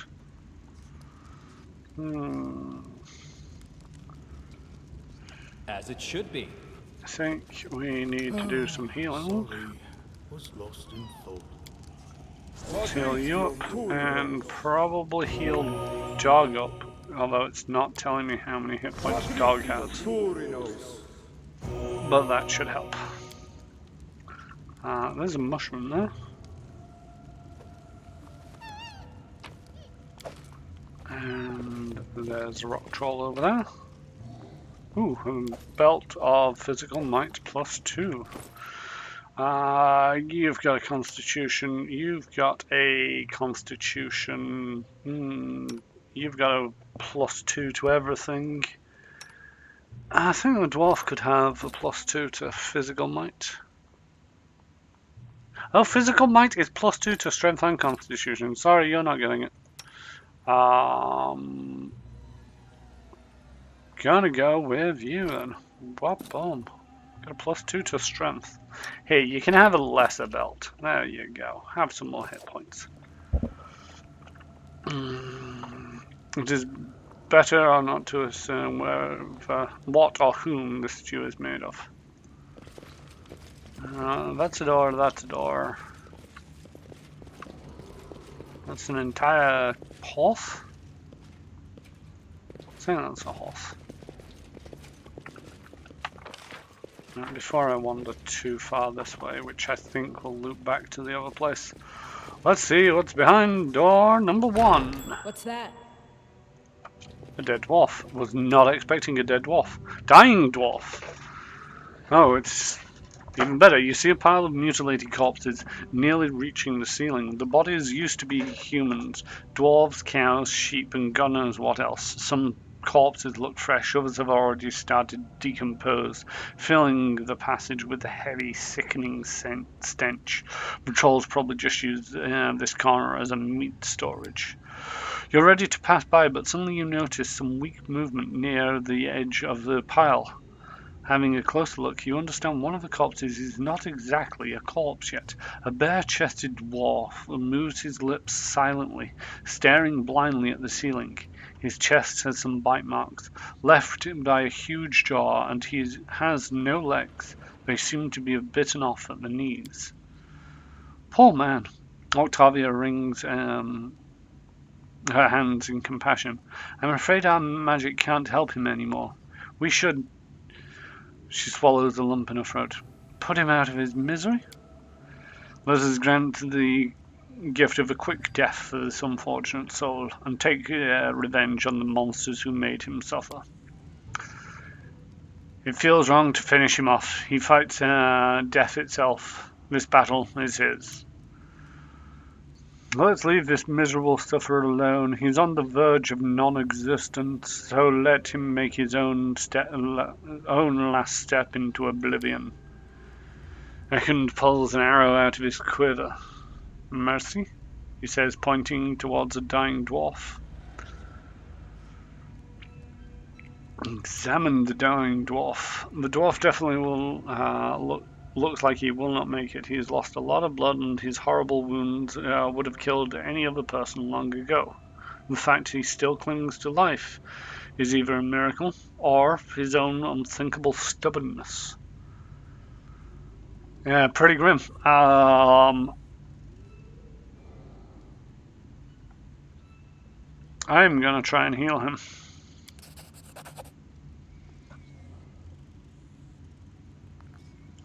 Your healing efforts have an effect of sorts. The dwarf seems to come halfway to life and starts talking in an unknown language. Karadash Karamdug Gadalon. The light around you glows dim all of a sudden, and the floor starts to tremble, resonating with the dwarf's voice. Uzmar Sirik Nadzak. What is this? What's happening? Stop it immediately, you villain! How the hell is he a villain, Valerie? Chill! The ancient dwarf tongue, the curse of Torak. Oh, Grotus, embrace your faithful servant.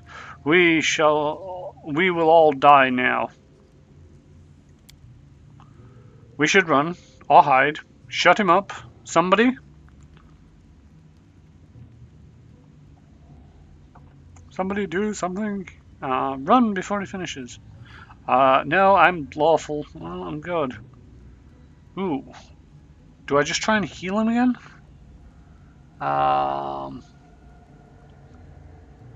Well, you weren't joking about the dwarf being down at... No, he is... He is so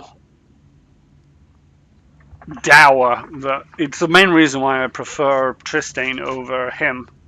I mean, Tristan's a better healer, but I could take a better fighter than a better healer.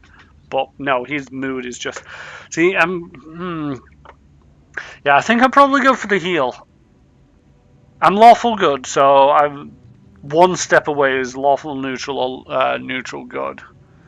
But I don't think he's going to be able to understand us, so I'm going to go with the heal again.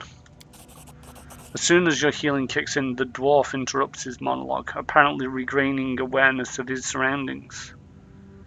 He moves his head with an immense effort and looks you up and down.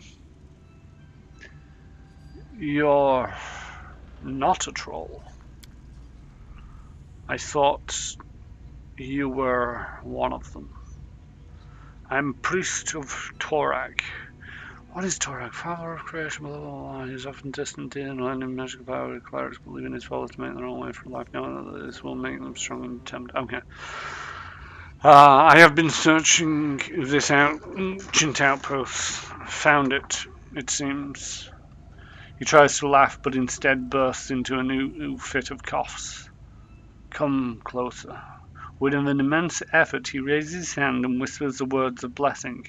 So sweet and kind comparing to his prior curses. Having heard Torag's name, Harim recoils. I need no blessings from the traitor god, he whispers into his beard. This last effort seems to be too much for the dying dwarf. Having finished, he drops his limp hand, draws one last breath, and falls silent.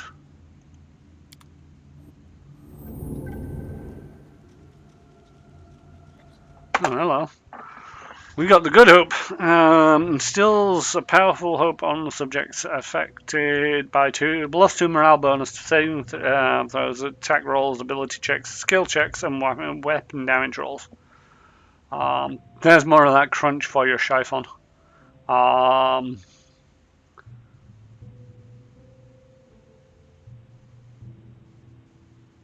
It's interesting. When did Harim get cursed? Or diseased? Yeah, I mean, it's one of them where it's all, there's more crunch, so it's all like, for the next 10 minutes, everybody's going to remember they've got good hope. It's one of the reasons why I kind of prefer playing Pathfinder a little bit in the CRPG. And virtual tabletops is so like, a lot of the computer does the math for you. It will remember when it's here, it'll remember when it disappears, and it will also, to a certain degree, make sure to remember. Oh wait, no, there's door number 2 yet.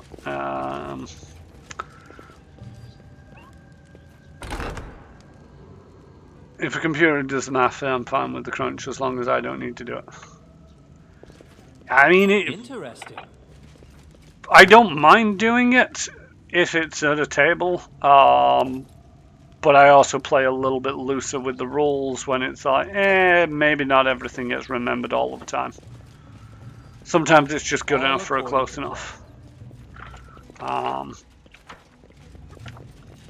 at the same token, so much more convenient. There's a kobold artist. He is the only thing in this room. Oh, hello.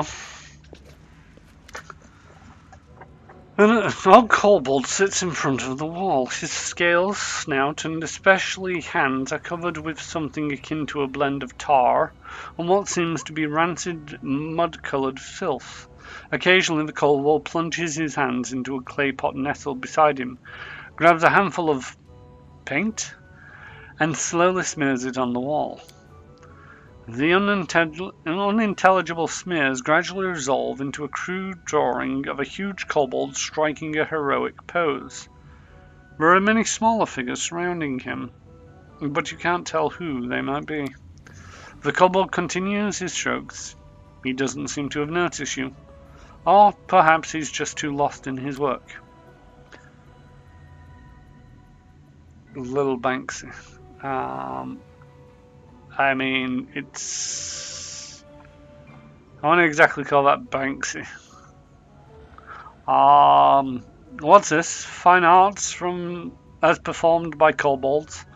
Valerie wrinkles her nose in disgust. In the order of Shaylin, I was taught that all art is precious. But what would my mentor say, were they here to see this?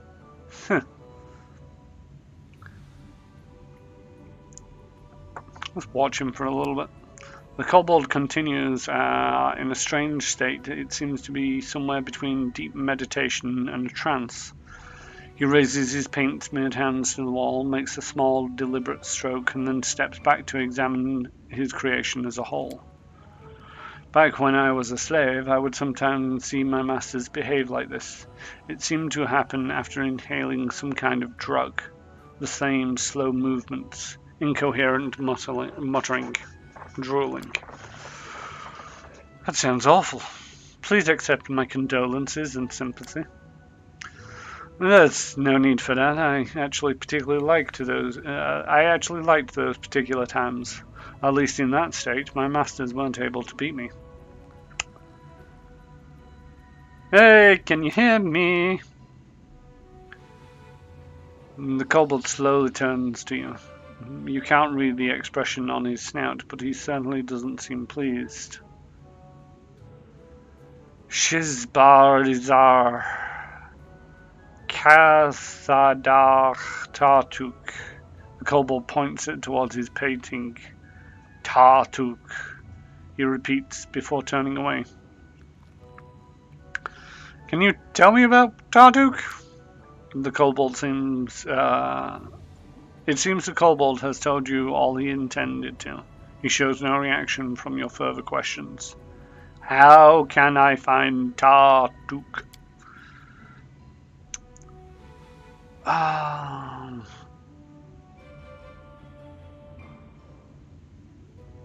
I closer to... Wait. Lawful good, neutral good, good. Lawful good, neutral good, neutral. Lawful good, lawful neutral, lawful evil. These three, I'm actually, in all cases, 2 steps away from it. It is a strange place you seem to wandered into. But yeah, none of these are of my alignment. They're all exactly 2 steps away. So, when in doubt, choose sarcasm. Alright, go on painting. Lovely picture, by the way.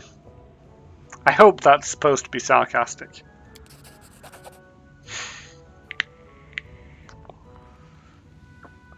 Avant-garde at its best, but frankly speaking, there were even odder pieces of art stored in my master's galleries.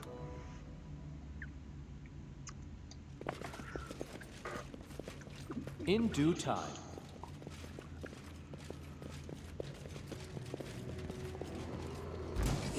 Oh, more kobolds. Hey, I wonder if Tartuk is around here somewhere. This is a surprise round, and I cannot move up far enough. Delay until after Valerie, please. Oh shoot, you're stuck. Oh no. There you go, charge it. There you go. You're the annoying one. I'm just gonna move in behind you. Sarcasm is a British way of life here. We do like sarcasm. I aim true. It's just... I don't know. Why do... British bumbershoot, you probably know. Why do we enjoy sarcasm so much? Other than it's funny. A couple of trolls, branded, and just a normal troll. Probably not a good idea charging you so far up. But you crawl up behind. Right, Valerie. Do me a favour and charge that one. And get all their attentions. There we go. Ouch! Jesus. Right, take out that kobold. Thank you.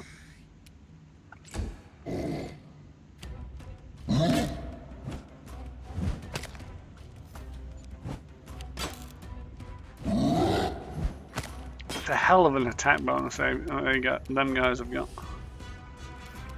Take out the slightly lesser. I mean, do you say stereotypically? It's not really a stereotype in some places in this country, it's a fact. The town that I live in, it was discovered a number of years ago that basically everybody who lives in the town suffers from a vitamin D deficiency because of a lack of sunlight we get. Because it's always raining.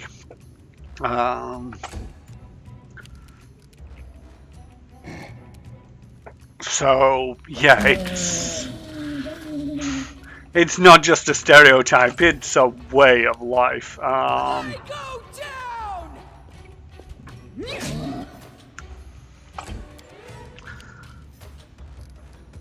Become as But yeah, I dust. suppose that might have something to do. At least you don't live in Bergen?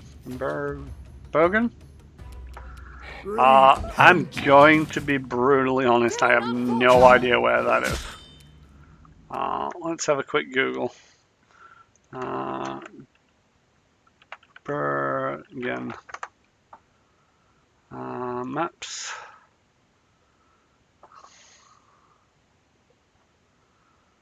No, it's on the edge of Norway.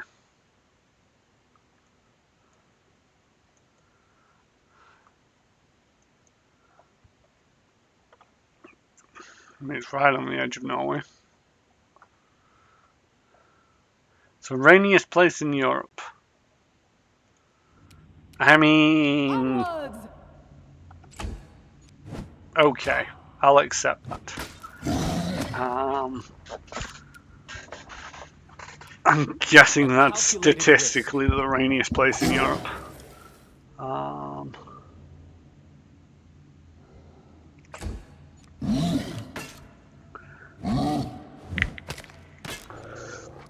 It's just I know from, so like, the perceived stereotype of everybody else in the world that I'm aware of is that in England it I'll fight rains. if I have to. You know, there's the traditional joke of dress for a British summer, which is basically a heavy trench coat and an umbrella, because that's our summers. Your life ebbs low. Whether there are other places, Stay behind me! it rains at least 239 days out of a year apparently in Europe. In Bern.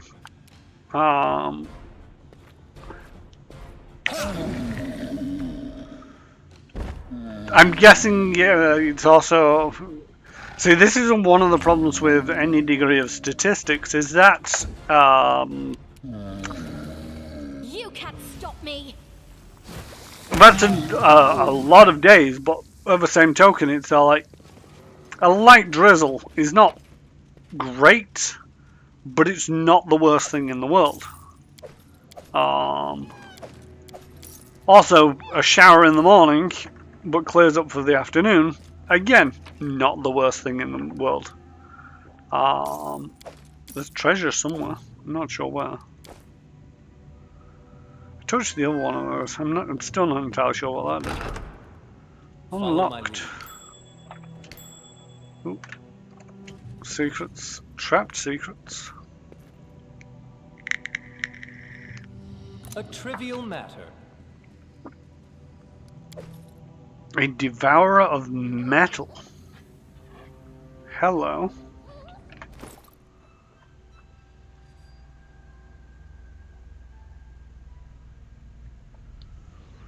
"2d6 piercing, plus 1 enhancement, plus 2d6 acid damage. It's only a 20 by 3 crit range. It's oversized. That's an interesting bow. Where's Ekand? See, if we compare this to the Lucky Bow, the Lucky Bow has the benefit of a by 4 multiplier. But 4 times 7 is 28. Off the top of my head.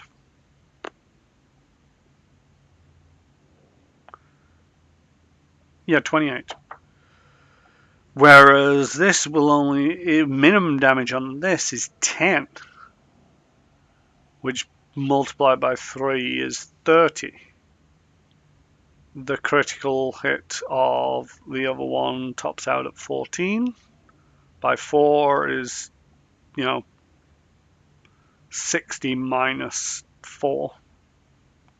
56. whereas this tops out at 60.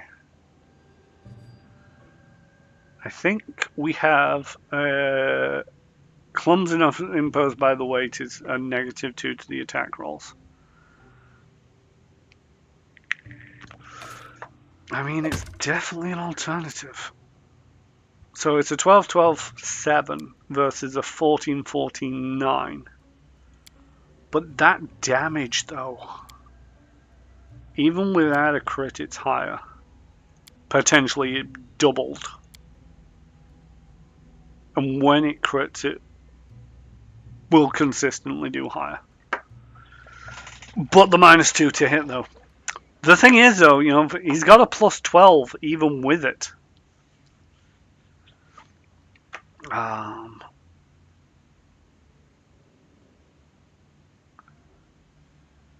And it's got the acid damage, which is really useful against these trolls. Oh yeah, I'm going to try it. It's just one of them. If it's statistically better in every facet, then I'd just equip it and forget about it. But I do need to... Luckily, because it's got multiple weapon sets, worst case scenario is... Is that to the lower levels? To the lower level. If it gets to the point that he's missing all of the time, I can fairly easily switch weapons. See, there's got to be some way of getting down there, because there's loot apparently over there.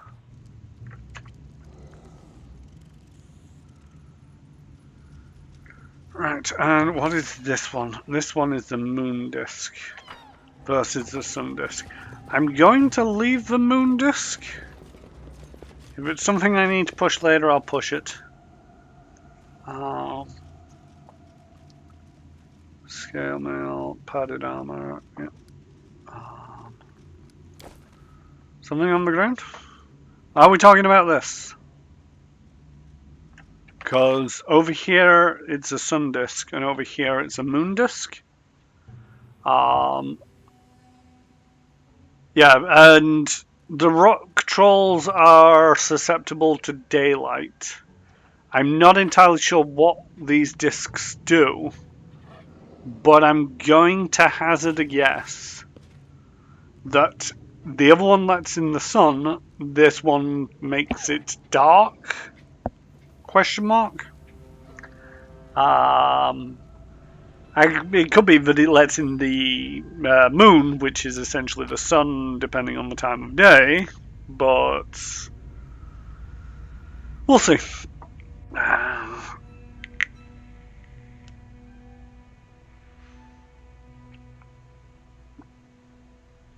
I mean, worst case scenario is I can always run back up and push it later. What's that? That is a pile of rocks, Samurai. This is a chest. Needs a key. No, I'm embarrassed. Oof.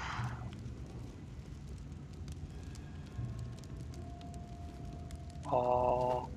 See, my dice rolls have come back and bit me in the arse again, a 6. With a modifier of 24 against a 32.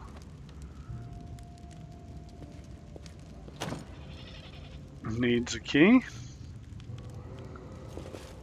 Can I open any of these doors? It is finished. There we go.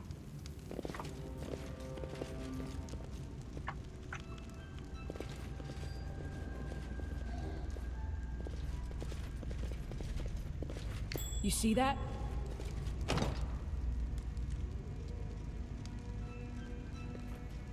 I mean, there's a lot of things that I can't open and I don't like it. Because I just know that I'll forget about it.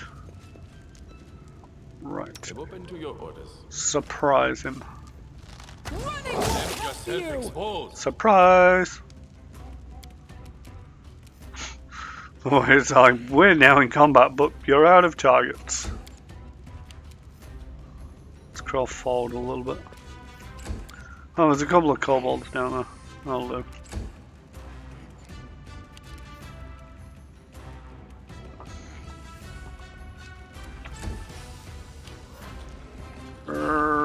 axes. Valerie, charge up to the... Oh, why can't you charge? Oh, surprise round. Move forward.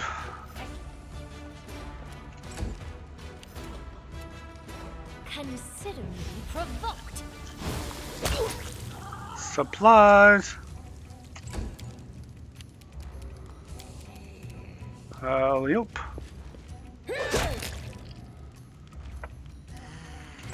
Can I get 4 for 4 before they even do anything? I don't think I can. Oh wait, maybe. Shazam. Love it when a cotton plant comes together. Why did one of my corpses suddenly disappear on me? And that is not far. how we like to do it. There's no other doors down this way. Look ahead.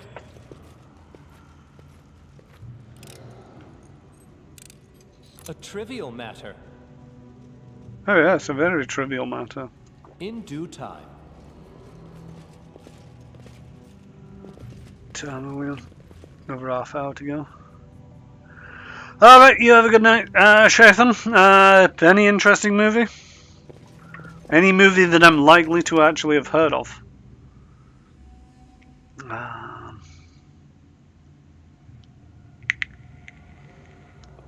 The kobold shaman, clad in long flowing robes, swaggers back and forth before the gathered trolls and kobolds. His posture is proud, strict and imbued with dignity. You haven't decided your movie, you just know that you're going to watch one before heading off. Alright, yep. I'll probably see you tomorrow on Geeks for Good at some point. But you have a good evening. Tidy, bye.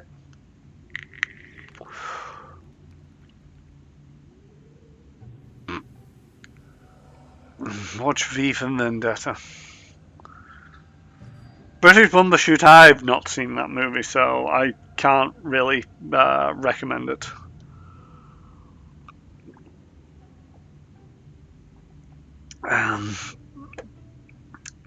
Barbara words. Listen closely and speak after. Speak. The kobold student echoes shrill, then snorts in what might be a laugh. The kobold stares at the student for a while, hissing wordlessly, then turns to the others. Gulb. Eat. Gulb. Eat. Eats. Borba. Meat. Meats. Borba. Meat. The shaman turns and sees you. His eyes go wide and points his finger at you. Durngoba. Kill meats.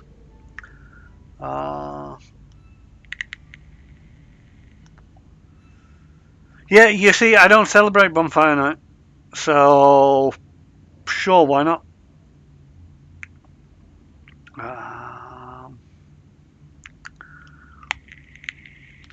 If you want to have your tradition, you have your tradition. But for me, nah.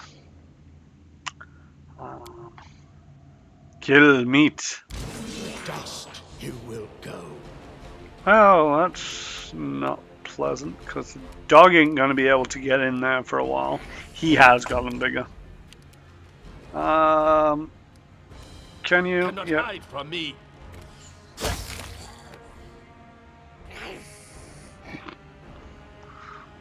Well, the kobold teacher's out of the way. Can we? Are we allowed to charge in this surprise round? No, we're not. Doing it wrong. The spell is flawed.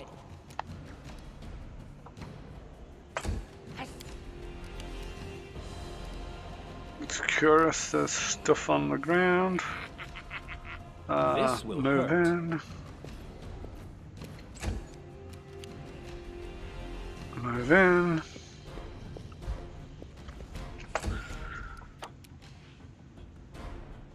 Move in.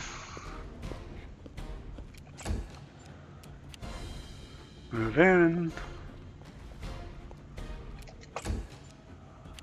And now dog can get in. How? Dog is injured. Dog should probably not charge too far. Dog, delay until after... Oof. Just about everybody. There you go there.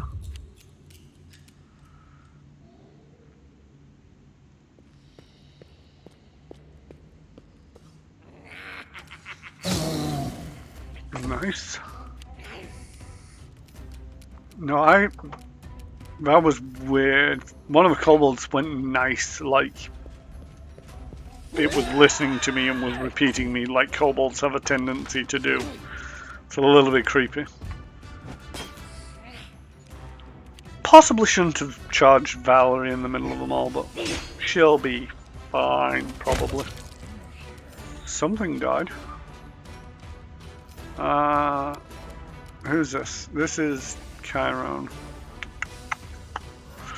Go the other way around, Valerie. I prefer... not Valerie, the Amory. Right, can you charge in and... I must be doing it. Nope. Crawl in and get close to the troll. Octavia. Do I want to pit half? They're not very difficult ones. This is for you. Let's just murder them.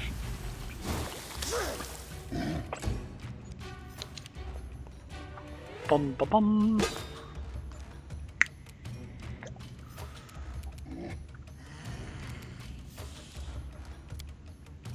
No. You should have a ring on you that casts Bless. Where is that ring?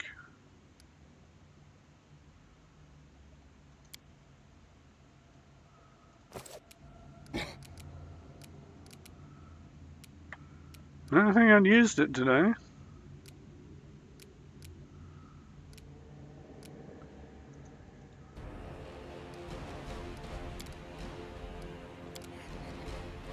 There it is. It's not actually out yet. Alright. Can you move to about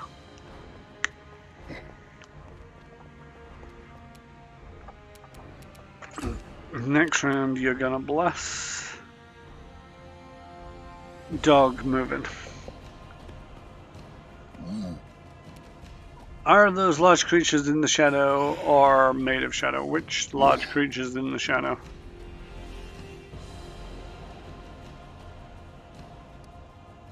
I only see these guys. And yes, they're shadowed, but they're not shadows.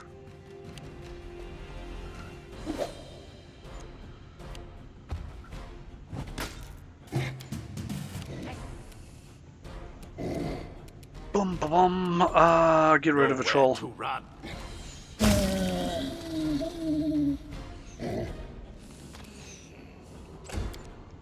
I'm gonna get rid of a kobold. And the other one. Ooh, tough little kobold.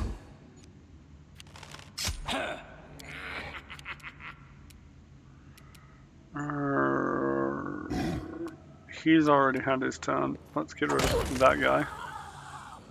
Are you gonna? Yeah. Nice.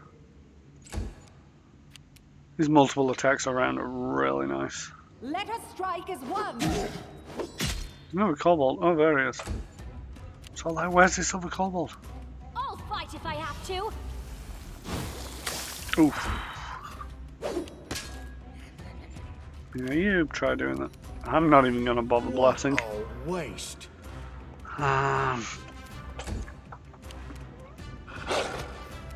Nope, that's another miss. Akunda. Take out the troll. Take out the kobold. Alright, I'm ready to take out the kobold. Nice. So small as the trolls looked entirely black, although there might have been some thought they might have been some shadow troll variant. Lol. What have we got? Fairy Tales of Avestan, the River Kingdoms, Chronicle of Blades, The Prodigal Son, Masterwork Light Crossbow. I need to replace my crossbow. Treasure, Masterwork Sword, Light Shield, Masterwork Short Sword. The Pupil has Masterwork. And there's a random bow lying around. Okay, cool. Right, I need to do this before I forget. I do not have a very good crossbow. So I'll just drop that off. Nobody cares. It's only worth a couple of mushrooms.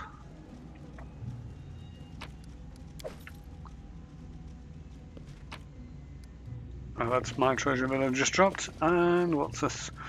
For some reason, the trolls haven't broken this piece of dwarven art.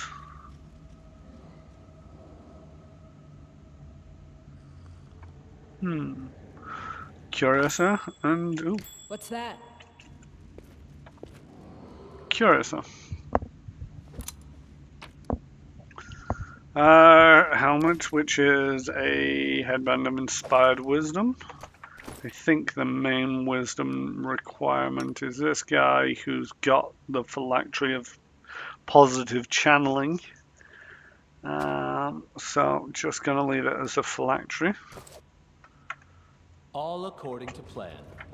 Right, the other side of this wall is that tunnel with a lot of doors that I can't get through.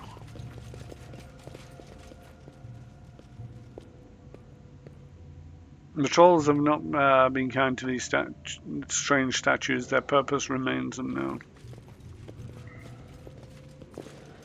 A trivial matter. You see that? Potion of aid. Right, I'm gonna try Ready for something anything? stupid. Let's stand on. No. As it should be. Try anywhere else that I can go down here. There's more doors. And corridor. And trolls. I will protect. I can get rid of that guy. I'm not afraid.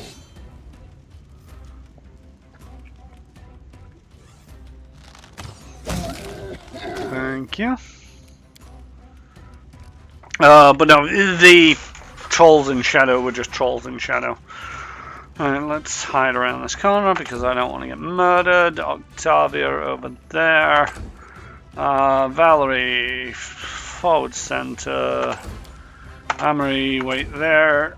Dog, move up a little. And let's use that blessed I was talking about. Why not? And it's come back around to me because surprise around. Valerie, just step forward a little, make sure they can see you. Amory, move forward a little. Ah, there we go.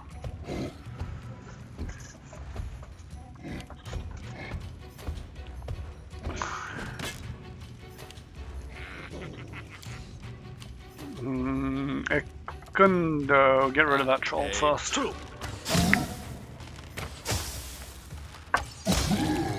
Nice. Yeah, Murder Sauce, another viewer, kind of hinted that there was a PC about somewhere that was just an absolute troll killer, and I'm guessing it's that guy. Because it quite literally is just a case. It's like he picks a troll, he kills a troll. Harim.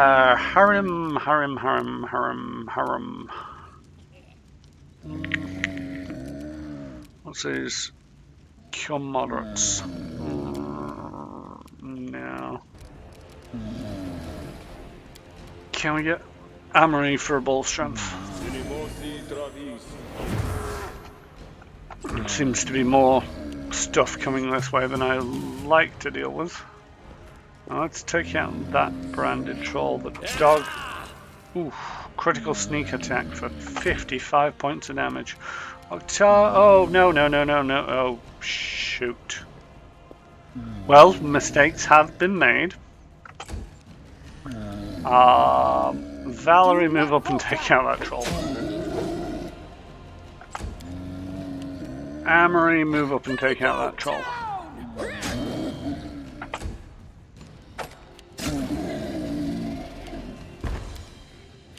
Ekundo, take out the boomsayer. And he'll just then randomly attack other people. Okay, great stuff. He's out for the count apart from acid damage. So take out a kobold. Move up to the other kobold.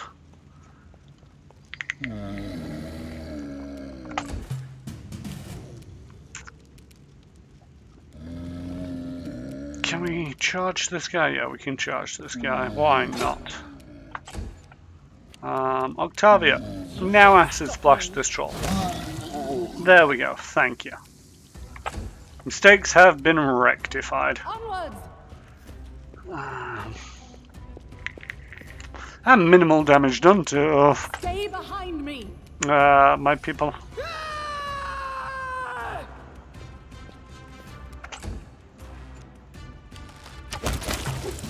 And then the kobold exploded because he tried taking a shot in melee range of everybody. Scroll of shock resist, masterwork, troll, branded troll, troll. Okay, back to this door that we were admiring. Yeah. More trolls. Second, you know what to do.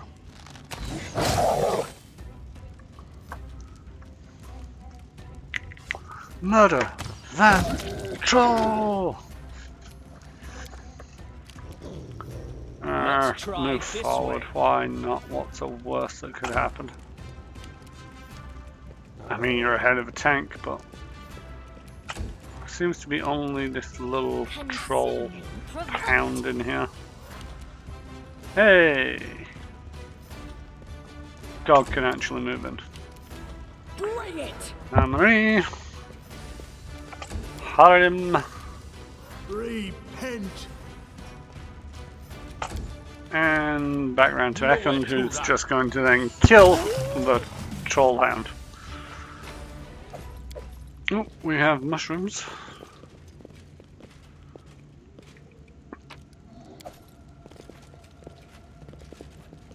More time, around 20 minutes to go.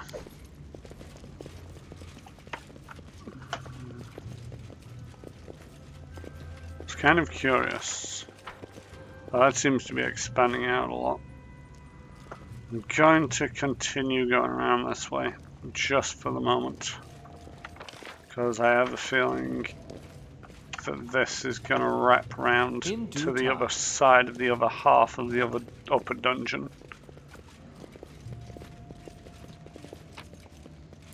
Symbol of Torag.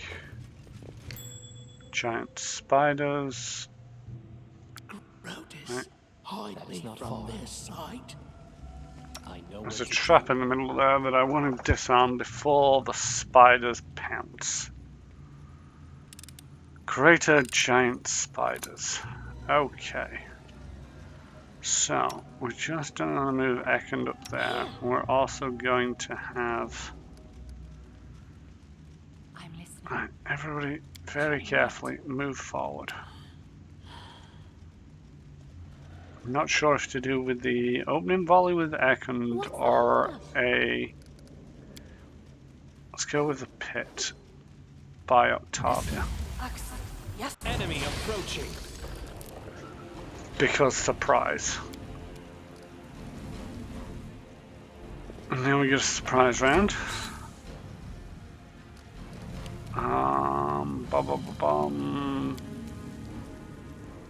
Is everybody sneak? I can't tell whether Harren's sneaking or not. Low. No, not anymore. Okay, great stuff. Okay, you're still sneaking. You are dog. You can't get through. Ekund, you are no longer going to be sneaking. Just get a surprise attack. Oh, not surprise attack. Surprise round attack on that guy. Valerie, move forward. Chiron, move forward. This should do it. Octavia, let's have an acid splash. Nice. Emily, move up and murder that thing. Next spider, move up, please. Nope, fall down the hole. That's another alternative you could take. I'm not moving forward from this spot because I don't want to fall down the hole. Bone shaker. That doesn't sound pleasant. Again, don't want to move too deeply into this room because, you know, holes do not discriminate.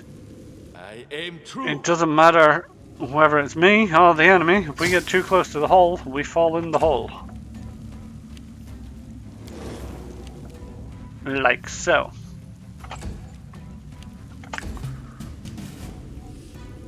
Ooh, that's a bit further forward than I would like. Let us wrap around to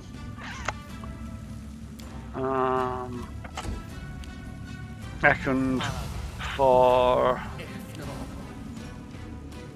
his bow attack on the kobold.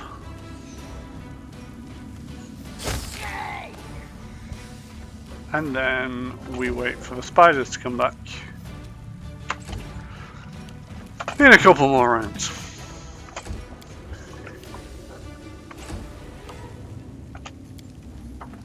And let's have a bless, why not?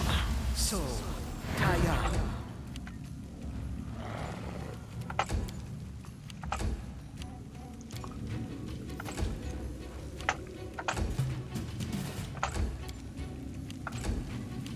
How long does her hole last? Pit. I should call it pit. There's a certain phrasing on the term hole last. Just sounds a little bit weird now that I'm saying it out loud. Okay, it lasted long enough, but unfortunately it was slightly too effective and got most of them down there. Which is great in a way, but you kind of want it that you can take care of half of them,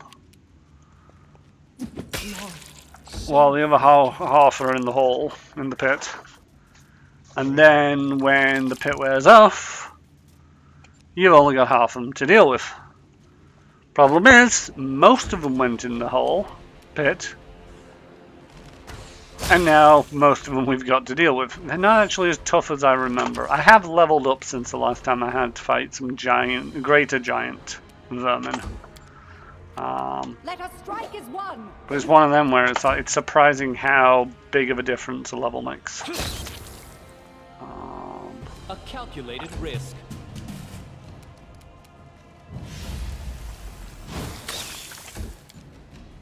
Mainly shot at that one because Emery should get a good couple of hits on that one. Harim, you're gonna... Nope. Okay. And the spider decided to attack Valerie. I like that. It is a very deft answer. And goodbye. Okay.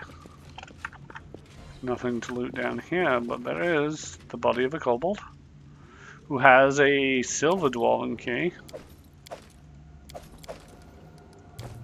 and Tuskwater oysters. I'll just put them into my backpack to be forgotten. And magical chainmail +2. Interesting. Chainmail plus nothing. Chainmail +2. There you go. You're a 22 AC. You gotta appreciate that that's reasonable. That's breastplate +2. That's an 8. That's also an 8. So yeah, I think everybody's. I don't know.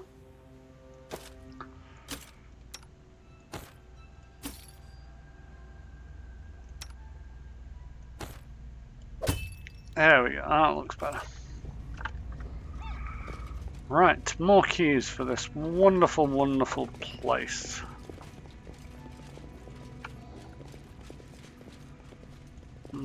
Stop. Look.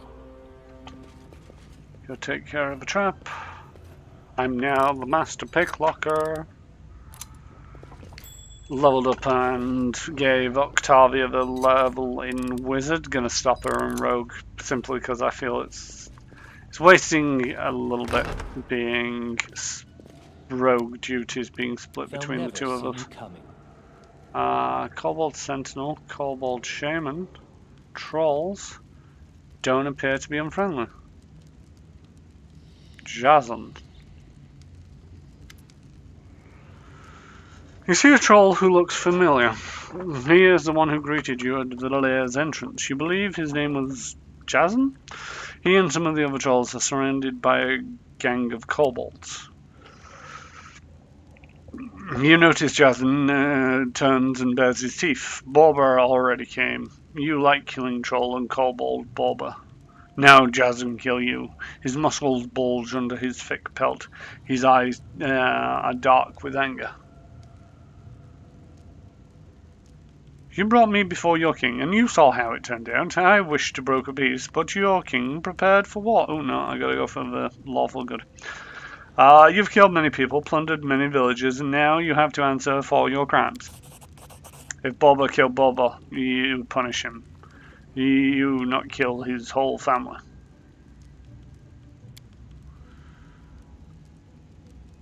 We kill you now, Boba. But we no beasts anymore. We no eat your corpse. We bury it in some place. Let other Boba come to that place. Kobolds run. Trolls done Boba. The trolls roar loudly, and so loudly dust falls from the ceiling. Several kobolds heed Jason and run, and the rest gather beside the trolls.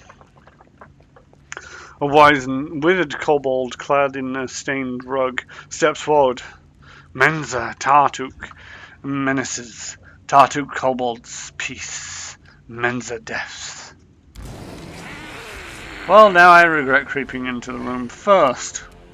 Do I get a chance to run away? No, I don't. I am gonna be dead. Great stuff.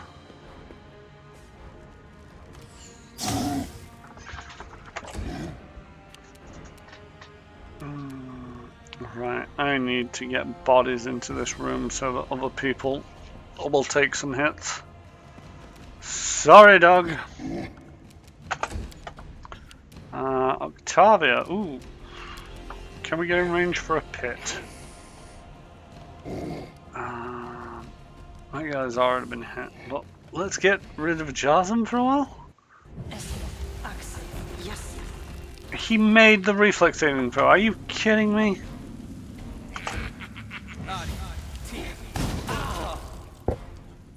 (14-14) versus 14. Charge. No charge. They go down! Probably going to call the game after this fight. Managed to get enough people in here so that they're not all chasing straight after me.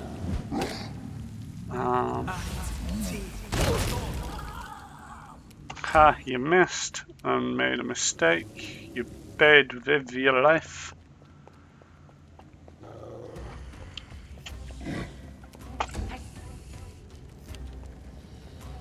Would be interesting to see somewhere how many different variants of kobold there were just in this game. Because it seems, you know, so like every couple of maps it's like, oh, here's a new variant of kobold, kobold dragon shaman. Never heard of that one before. Cannot hide from me. Can you get rid of the rock thrower, please?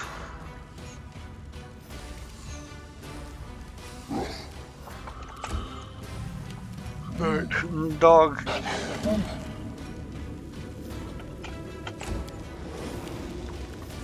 You can't stop me. Davia. Oh, one of the trolls is falling back. Amory, go mess up that guy. Still more kobolds going back. Oof.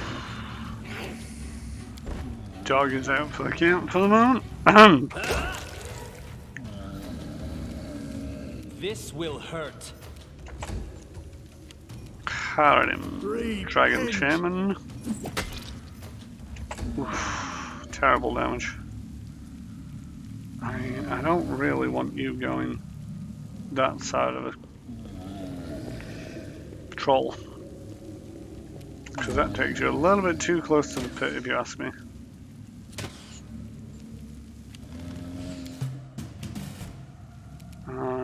Take care of that troll. Nice. It's nearly 100 damage. 23, 25, 23, 23.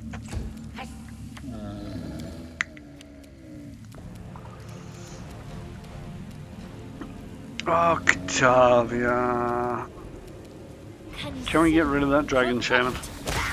Yes, we can. That leaves Amory freed up to take a couple of swipes at this guy.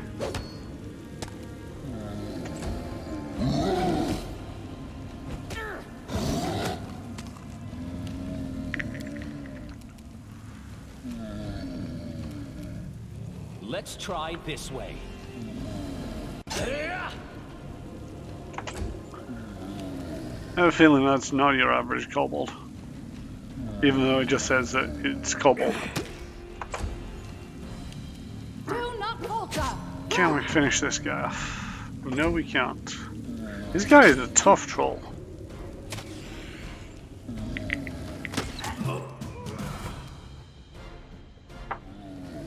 Sounded like somebody died.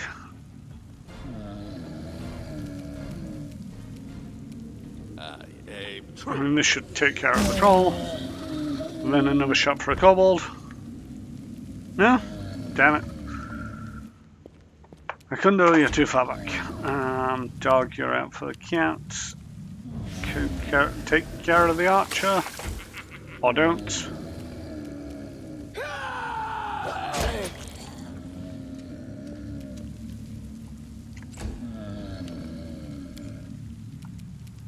This should do it.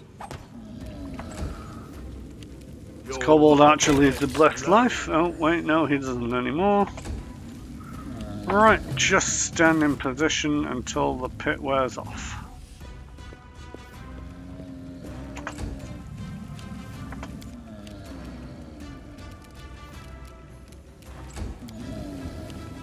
I'm going to step away from the pit a little. I'm concerned you're too close to that edge.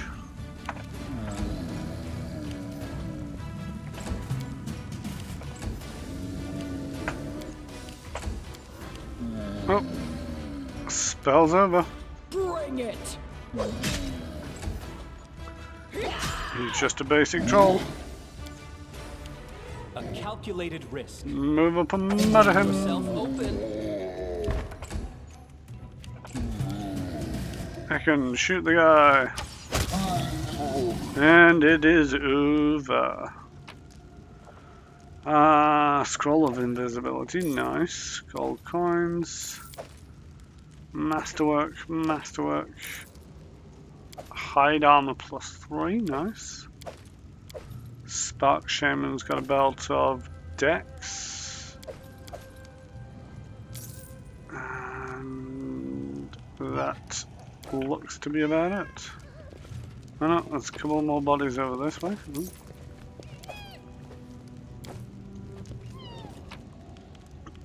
8 gold coins. Right. Okay, alright. That was just junk. That was just more junk. And this is a thing on the wall. Looks like the clan of the rune of... Looks like the rune of the Landbook clan. Their clan must have perished many years ago. Now we know the place where their path ended. Let Grotus wrap them up in his eternal emptiness. Hiram reaches his hand forward, and as if trying to touch the rune, but at the last moment he jerks his fingers away. As far as I've heard, there's a big dwarven clan, the Langbrook, somewhere in Derma. I guess they own some sort of trade caravan business. They even own a store in Restov, supposedly. So they didn't perish yet, after all. What a shame. Hiram lets out a discontented sigh. Anyway, every living creature's bound to die, he claims, but with too much certainty. Do you know anything about this clan? Dwarves have long lives. When my father was still young, he saw the Lambuk exodus from Five Kings Mountains. They were heading to the north. Whole cities had gathered to wave goodbye to them. No one ever saw them again. Now I know what horrible fate befell these poor souls. For all we know, the dwarves just left. How can you be so sure about their deaths? We know they had left, and we know that they never returned to the Dwarven Kingdom in the south. Well, so what do you imagine could have happened to them? Hiram shakes his head resignedly, and his beard making a slight rustling sound moving over his chest. No, Chiron. All your hopes are empty, as are any hopes in the world, I must add. Why does this rune shine? Dwarves like to mark the walls of their fortresses and caves. They use their clan rune for this purpose. Usually they enchant this rune to spread light, so the dwarves can proudly observe it even in total darkness. Where's all your pride now, oh Lambrook clan? Yeah, so sad. Let's go. What a delightful little fella. Huh, they're all hiding in the corner. Alright, it is now midnight. I am going to wrap up the stream here. Thank you for coming. Let us switch to the stream ending. And let's get some background music going.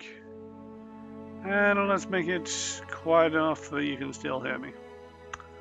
Alright, thank you for coming. I stream Tuesdays and Thursdays for about 3 hours for the Pathfinder Kingmaker.